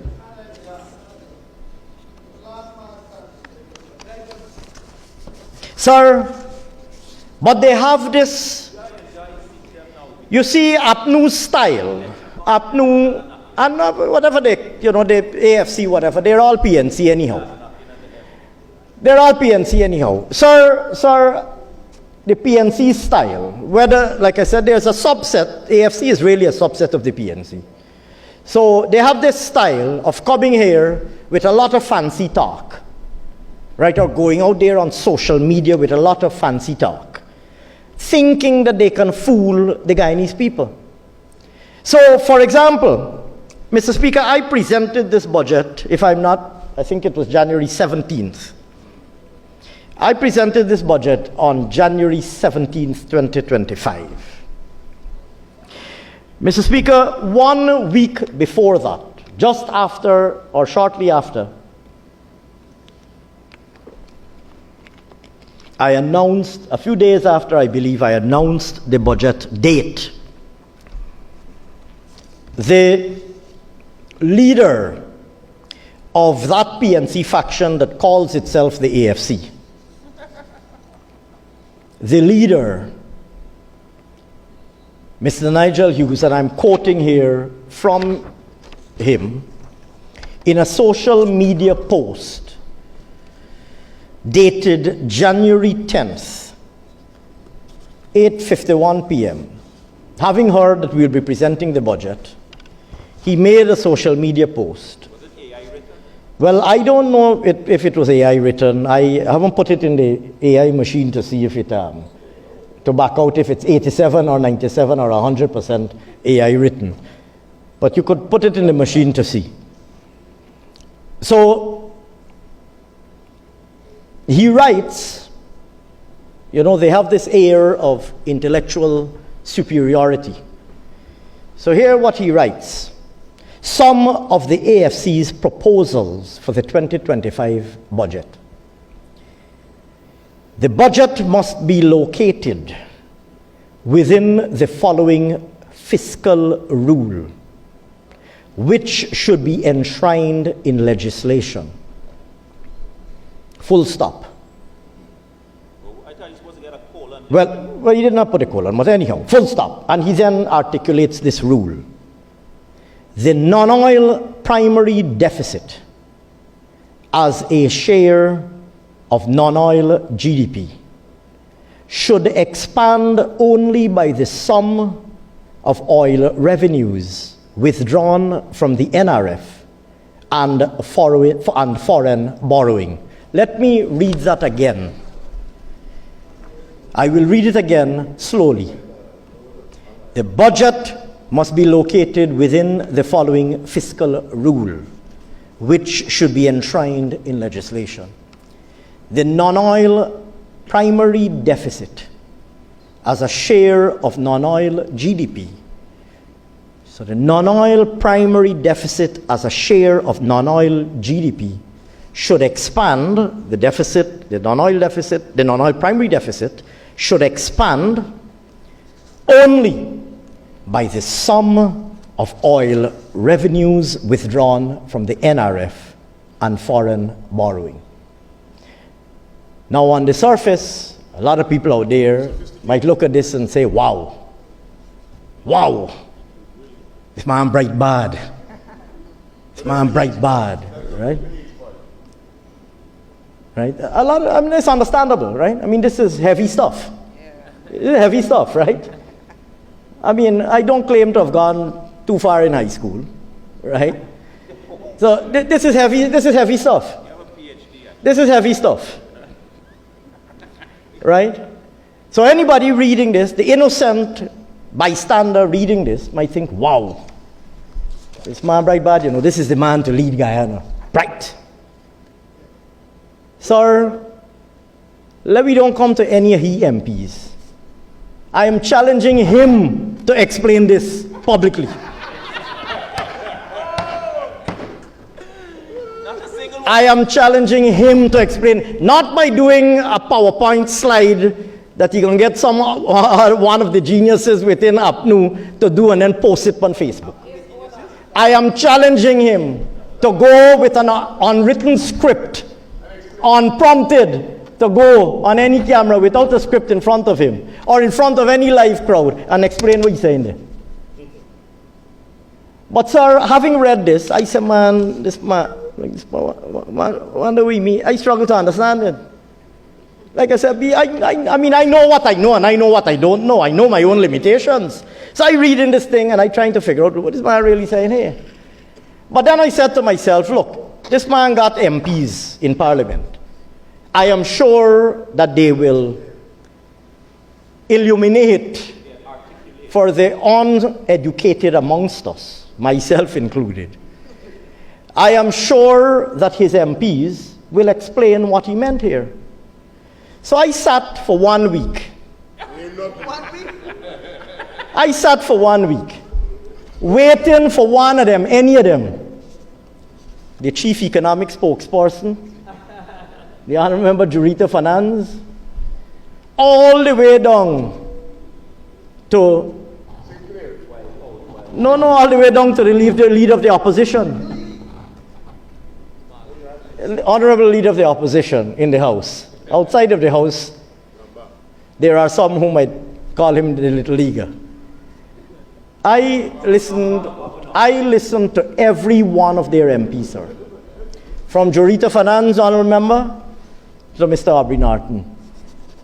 This proposal from the leader of the AFC never saw the light of day. It never saw the light of day. Not one of them even mentioned it. Now, this is the big framework, right? This is the big words, right? Fancy words.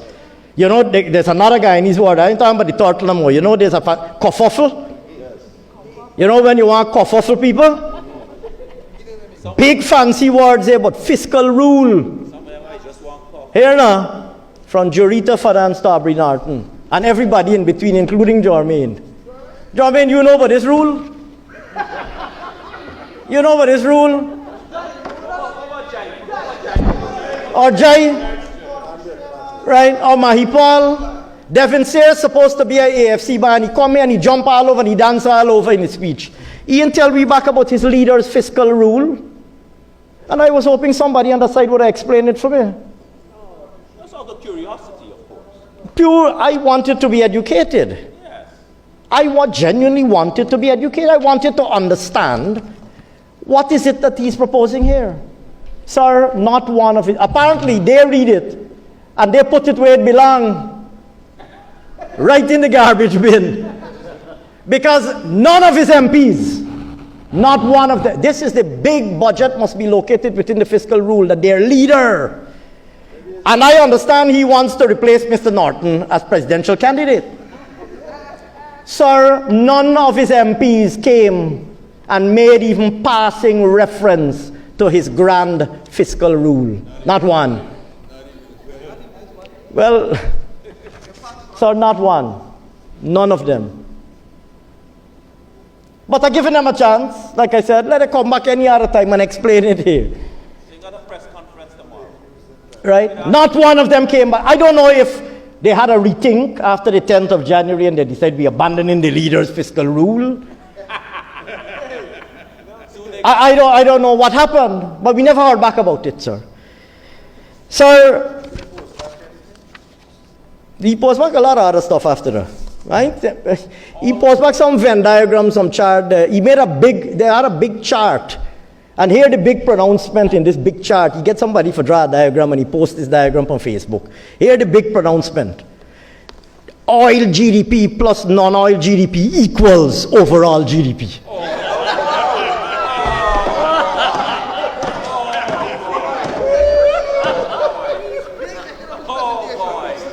It's up on Facebook, check it. I don't really follow Facebook and social media, all right? It's up on Facebook, check it. Somebody had to show it to me. I didn't even realize, I don't follow them stupidness, right?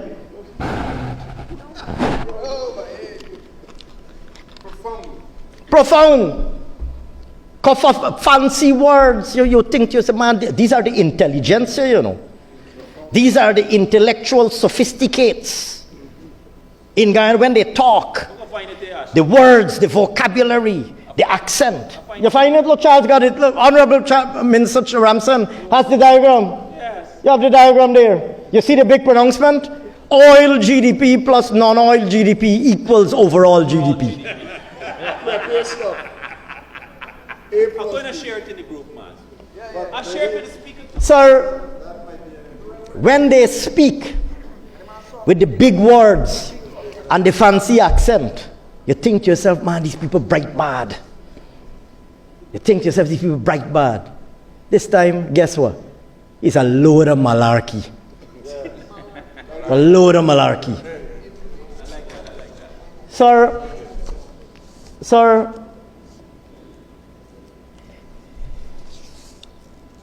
over the course of the past, from the time we announced the budget, I ain't getting into the 32 and 33 story again, right? Sir,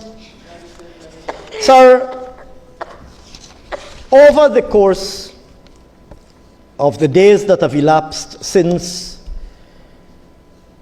we announced the budget date, APNU, well, they don't brand themselves APNU AFC.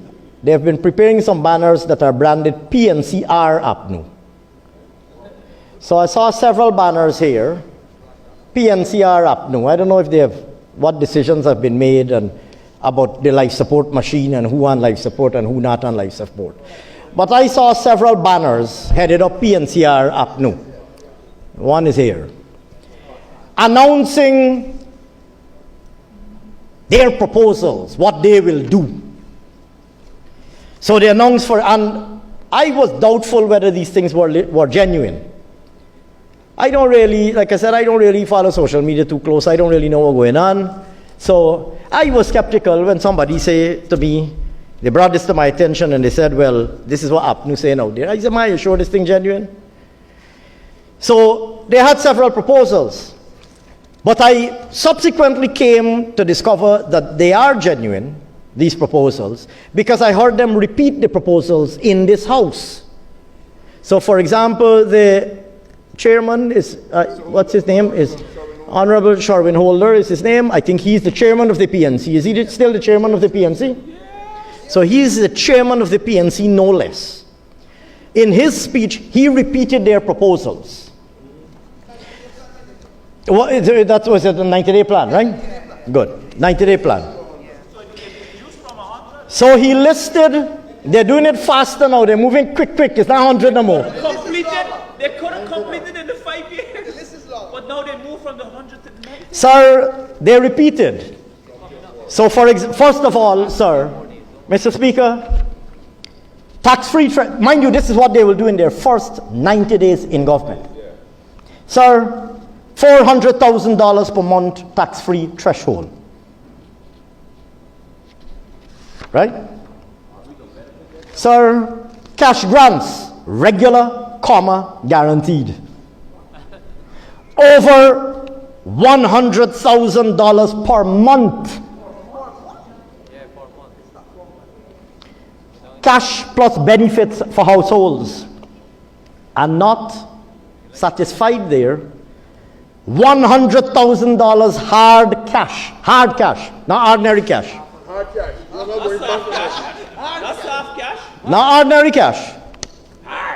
Hard cash. Yeah, I read in, Mr. Speaker. I read in the people's own words. hard cash government. Cash grant. Apart from the $100,000 per month for households, $100,000 hard cash. And they couldn't really make up their mind how frequent he say, hey, what they say? Once or twice a year. That's how hard it's hard. It's hard to come by. Here. I read in the thing, look, I'm holding the thing up here if the camera can zoom in there, right? $100,000 hard cash, once or twice a year for adults. Here now, to be increased. Hardly. Then the next one, PNCR APNU will invest over $25 billion yearly in the University of Guyana. A whole sorts of things here, man, to let the citizens pursue their aspirations, etc., etc. Student stipend, $50,000 per month to students attending UG and technical institutes such as GTI, NATI, ETI. This stipend is intended to raise student attendance and motivation. Sir, free university and tertiary education for all. Apparently not noticing that we have already done that. Plus $50,000 stipend per month. Sir, subsidies for water and electricity. It sounds familiar? Subsidies for electricity and water. Free electricity up to $10,000 a month. Free water.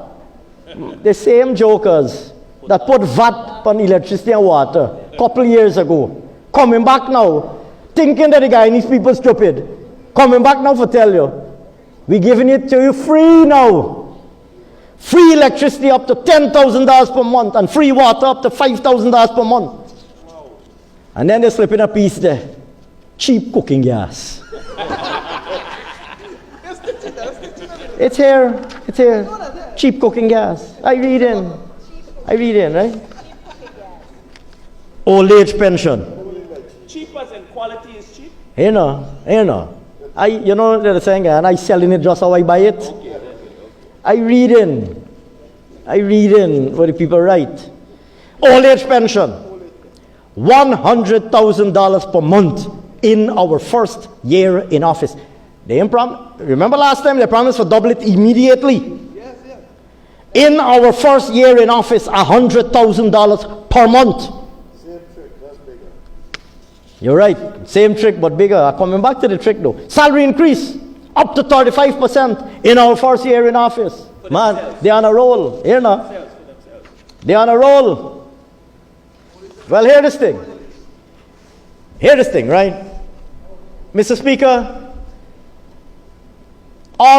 we have more than 100% mobile telephone penetration in Guyana. We got more mobile phone subscribers in Guyana than we do people. Because a lot of people have 2 cell phones. Right? So if you take all the telephone companies together, we have more mobile phones out there than we have people. A lot of people got 2, like I said. So and most of these phones are smartphones. Most of these phones can add and subtract. They got a calculator on it. Right?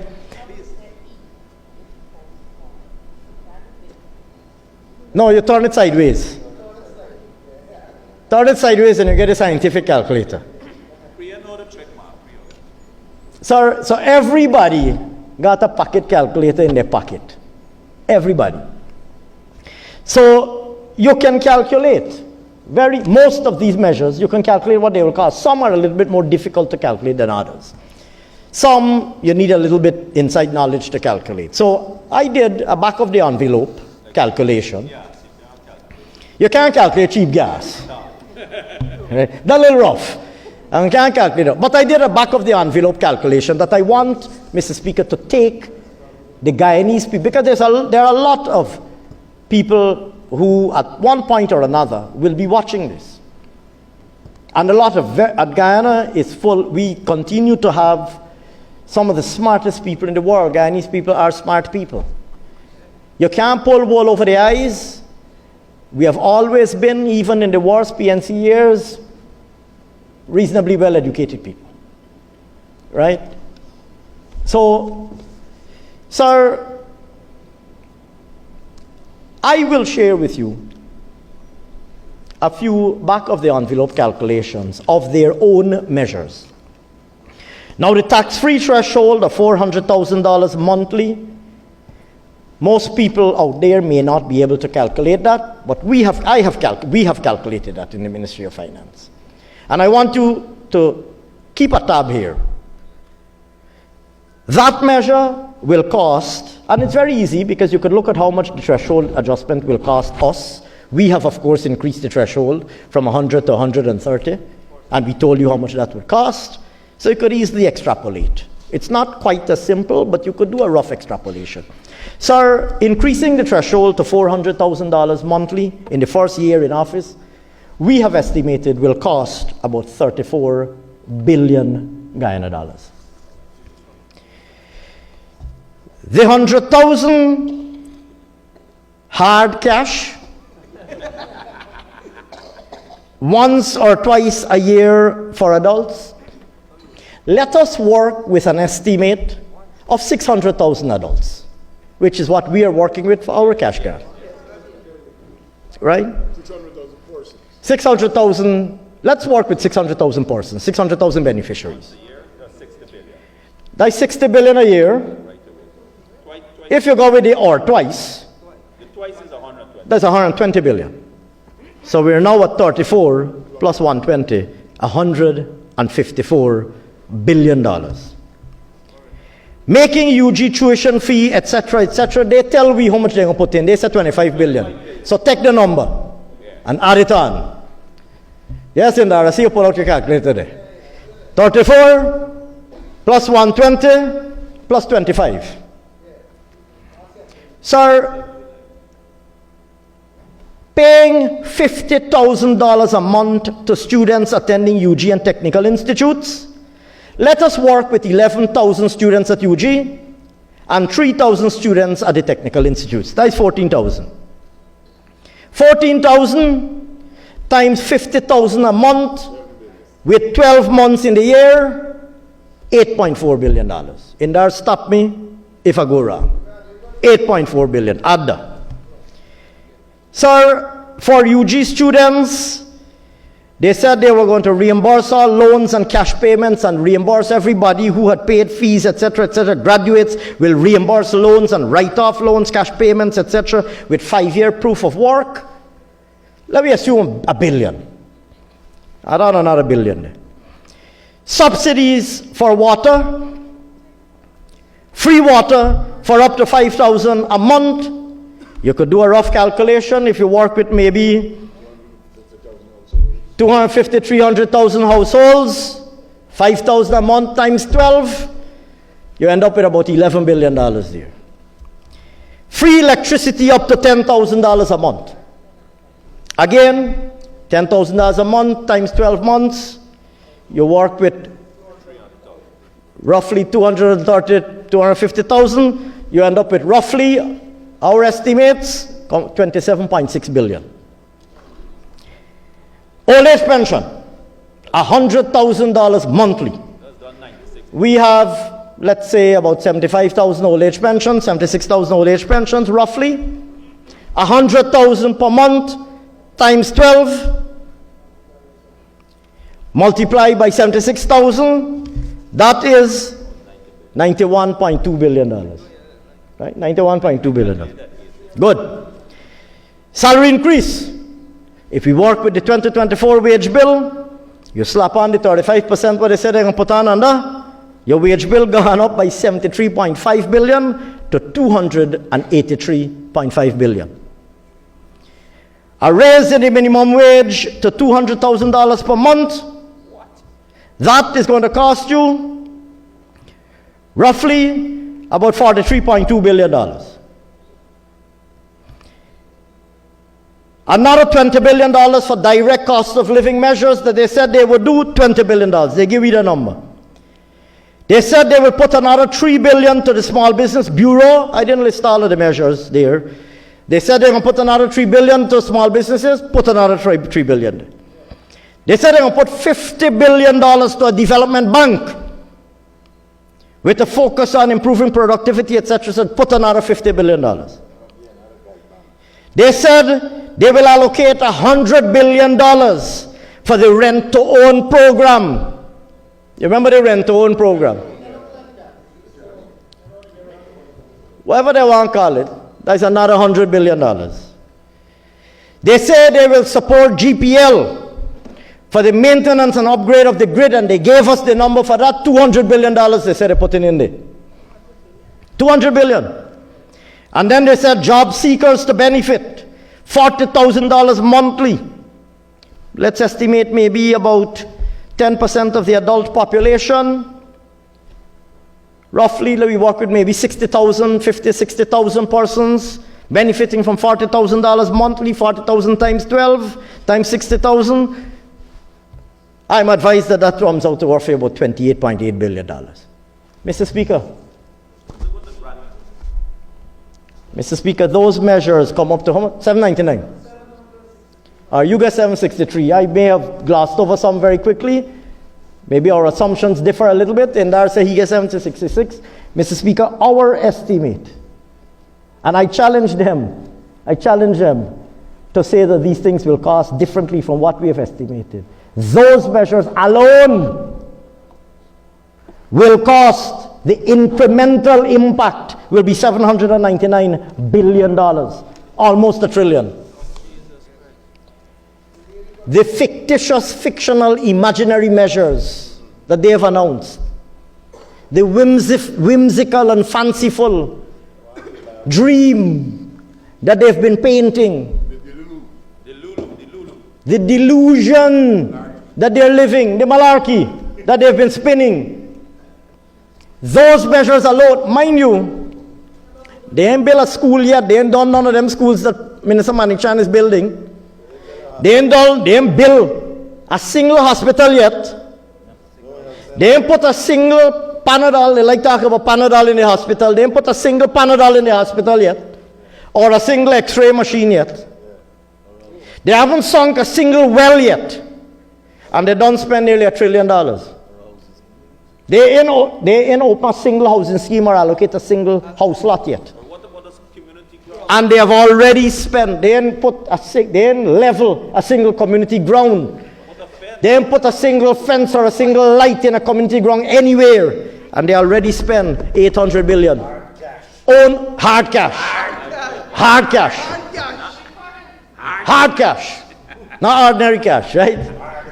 Not ordinary cash. Hard cash. They already spent $800 billion in their measures. Nearly $1 trillion. Nearly $1 trillion. Over 800 billion, nearly $1 trillion. And anybody at home, don't take my numbers. I don't want you to take my numbers. I want you to go and see what I promise you and pull out your pocket calculator and calculate it for yourself. Calculate it for yourself. These things that they are promising you alone will cost nearly $1 trillion. Mind you, that is the whole budget, correct? Correct, Honorable Member Suresh Singh. And like I said, that is before a single bottle of Panadol or vial of Panadol buy.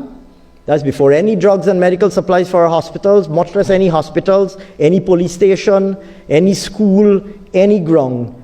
That is before any shelter for vulnerable people. Any road, any bridge. Any road, any bridge. I ain't talking about no cash grant. That's before. Oh yes, I didn't come because we care. That's before $1 trillion done. Jermaine, Honorable Member, when you go home, you calculate these numbers yourself and ask yourself if your leaders are not setting you up to look stupid. Ask yourself if your leaders are not setting you up to look stupid. The reality, Mr. Speaker, is that they hold the Guyanese people in grave contempt. They hold the Guyanese people in contempt. They believe up to now, they believe that they can come and spin any yarn. They can spin any tale. They can tell any story. They can make any promise.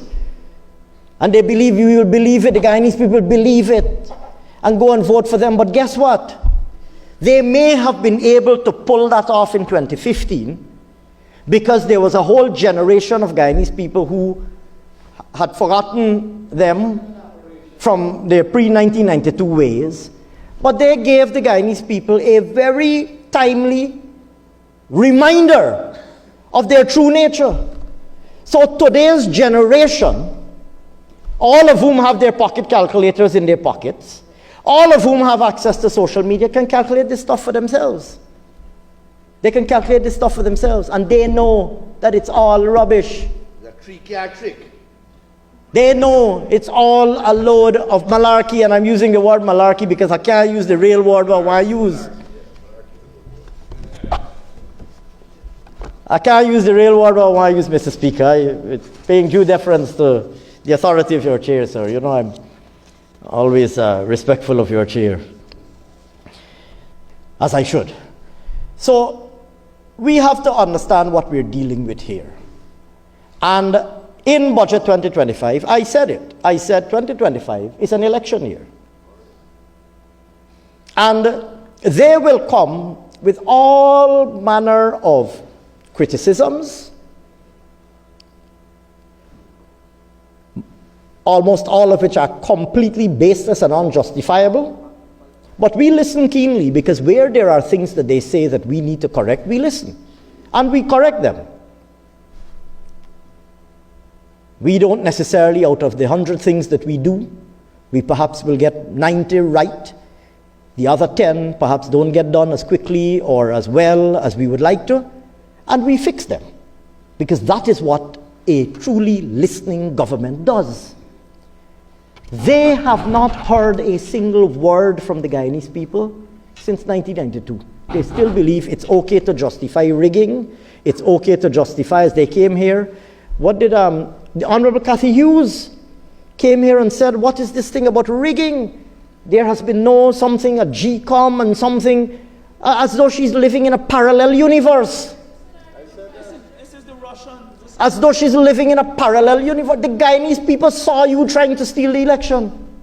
They saw you trying to steal the election. The world saw you trying to steal the election. And you're coming here. You're coming here and still trying to debate about whether you made an attempt to rig the 2020 elections. Mr. Speaker, we are justifiably proud of what we have delivered to the Guyanese people over the last 5 years. We did not make the biggest promises in 2020. We sat down, we consulted with everybody. There was a massive consultation on the East Bank at Providence there at the big New Thriving room there, with every stakeholder. We sat down with every stakeholder there, brought everybody in the room, said, what would you like from a government? We listened to them. We wrote a manifesto, and we said, if you elect us back into government, this is what we will deliver. And guess what, Mr. Speaker? We have delivered. We have delivered. And we have delivered in advance of time. Whether we look at the schools that we've built, whether we look at the hospitals that we have built and are building, and the health centers and the telemedicine centers, or in the case of the schools, the smart classrooms, whether we look at the wells that we've been drilling and the water distribution systems that we've been installing throughout the hinterland to bring water to communities that never had water, or the more than 30,000 solar panels that we have delivered to communities that are not connected to the grid and are too far away to be connected to the grid, we have delivered. But we are not satisfied, sir. We're not satisfied, because we will continue to deliver. We will continue to outperform every single commitment that we've given. And in our next term of office, we will continue to deliver in every single sector. They jump up and they say, what does the budget have? What does the budget have for the Guyanese? Budget has nothing for the Guyanese people. Sir, every single taxpayer will benefit from the increase in the threshold. And I will repeat, we have doubled the income tax threshold in one term of office, from $65,000 to $130,000 a month. We have doubled the income tax threshold. We have lowered the tax rates from 28 and 40 to 25 and 35. We have given additional deductions in the form of, first of all, the mortgage interest relief, which they vindictively cut. We have doubled it back. We have given additional deductions from your taxable income for medical and life insurance. We have given an additional deduction for the number of children that you have. We have given now an additional deduction if you are working for overtime, and we have given additional deduction for if you have a second job. Incentivizing effort and hard work, not disparaging hard work. Mr. Speaker, anybody who has come from a responsible home would have had their parents instill in them the virtues of hard work. Any responsible leader has an obligation to advocate the virtues of good, honest, hard work. The APNU AFC comes here and disparages honest, hard work. We have incentivized effort and hard work by all of those additional deductions from your taxable income that we've introduced. Every single Guyanese person will benefit, can benefit, and has the potential to benefit from those measures. Every single old age pensioner will benefit from the fact that we have doubled the old age pension from $20,500 to $41,000 a month, a commitment that we gave, a commitment that they gave and failed to deliver, and that we have delivered. And the list goes on. Every single child that is born will see their mother receiving a grant, a baby bonus, as some are calling it, for the first time in the history of our country. Guyanese mothers giving birth to a baby in Guyana will get a baby bonus or a grant of $100,000 for the first time in the history of our country. Never before. Never before. They say the budget has nothing for anybody. Tell that to the young Amerindian boys and girls who will be going to school, brand new schools in Kopinang, in Maikobi, in Monkey Mountain, when Honorable Priya Manikchan goes there to open those schools. Tell that to those children. Tell that to the children, the patients who will be going to the hospitals. In Keto, in Letem, in Region 1. Tell the people in Barabina, in Botero, Kanzil, Savannah, Blackwater, that the new health posts that they will have, that the budget has nothing for them. Tell all of the people who will benefit from the telemedicine in the previous, the good old glorious, well, in the glory days, you didn't even have a health hot there. Today, you can go in your health center in the most remote community in Guyana, and telemedicine allows you to be diagnosed by specialists living in Georgetown. They don't understand the value of that because they live in their little cocoon, their little bubble. The glory days, when the Honorable Cathy Hughes talks about the glory days, when she went to school. Removed from reality, removed from the reality of the ordinary Guyanese person. The vouchers. The universal health voucher. And the list goes on. I could keep going on and on. The budget has nothing. They keep saying the budget has nothing for anybody. Tell that to the 40,000 people who have benefited and will benefit from one of our 85 new and existing housing schemes that we've been expanding and building, including number 75 village in the quarantine, LBI, Cummings Lodge, Charity, Letem, even in Region 9. Or the 25,000 persons who will be able to get a letter allocating a house lot to them as a result of our ramped up housing program in 2025. But they come here and say they pretend to understand and be able to relate to the Guyanese population. It's easy for the likes of the frontbenchers of the AP and UAFC. That's for themselves. That's correct. They were only interested in collecting house lots for themselves. 22 out of 32 collect. That's correct. For themselves. We will ensure that another 25,000 people get their allocation letters in 2025. Honorable Figueira, you understand why you are sitting on that side of the house? Not only did they abandon the Guyanese people, they have abandoned you today. You and young Jai Prasad, honorable member. The sports. 5 stadiums. The 5 stadiums, the special training programs that we'll have, the coaches, etc., that we will have, that we'll be bringing.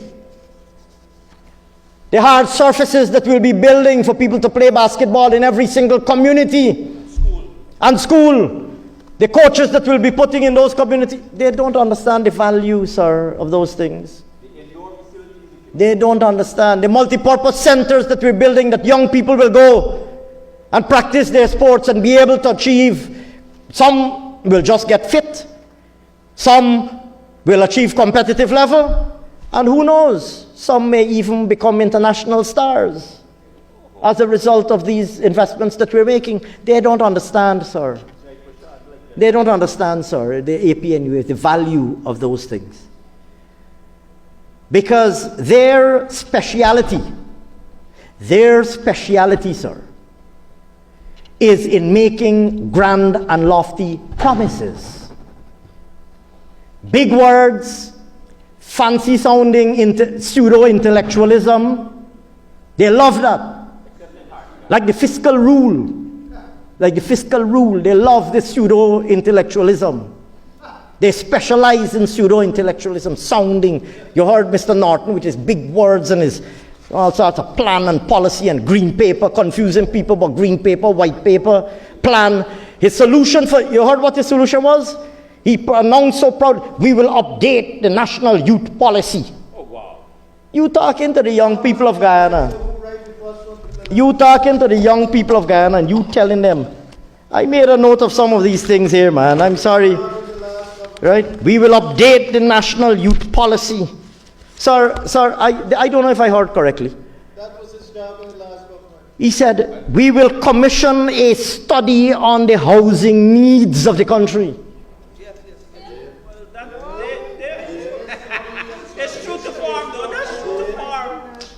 That's full up the West. We will commission a study on the housing needs. Mr. Speaker, the people want their house lot. The people want their house lot. Right? You ask any Guyanese person who does not own a home, they want their house lot. That's what they want. You need no study to tell you that. He doing a study. So, Mr. Speaker, they specialize in these pseudo-intellectualisms, these pretensions of, and delusions of grandeur. You like that, PM? They specialize in pretensions and delusions of grandeur. Big words, fancy language, fancy accent, big policy paper, green paper. And so that is what they specialize and study. You heard him, they want a data-driven approach and they want this study and that study. And scientific was the word, scientific. But I'm thinking, if this study says, that is it? Then perhaps, well, Just like don't shut down the sugar estate. Mr. Speaker, let me say this. Except hard cash and cheap gas. Mr. Speaker, let me say this. But let me put this very simply. Let APNU AFC continue to promise, and in particular continue as they have always been doing, continue to promise things that they neither can nor intend to deliver. They haven't changed. They haven't changed and they haven't learned, and I suspect they're not capable of learning.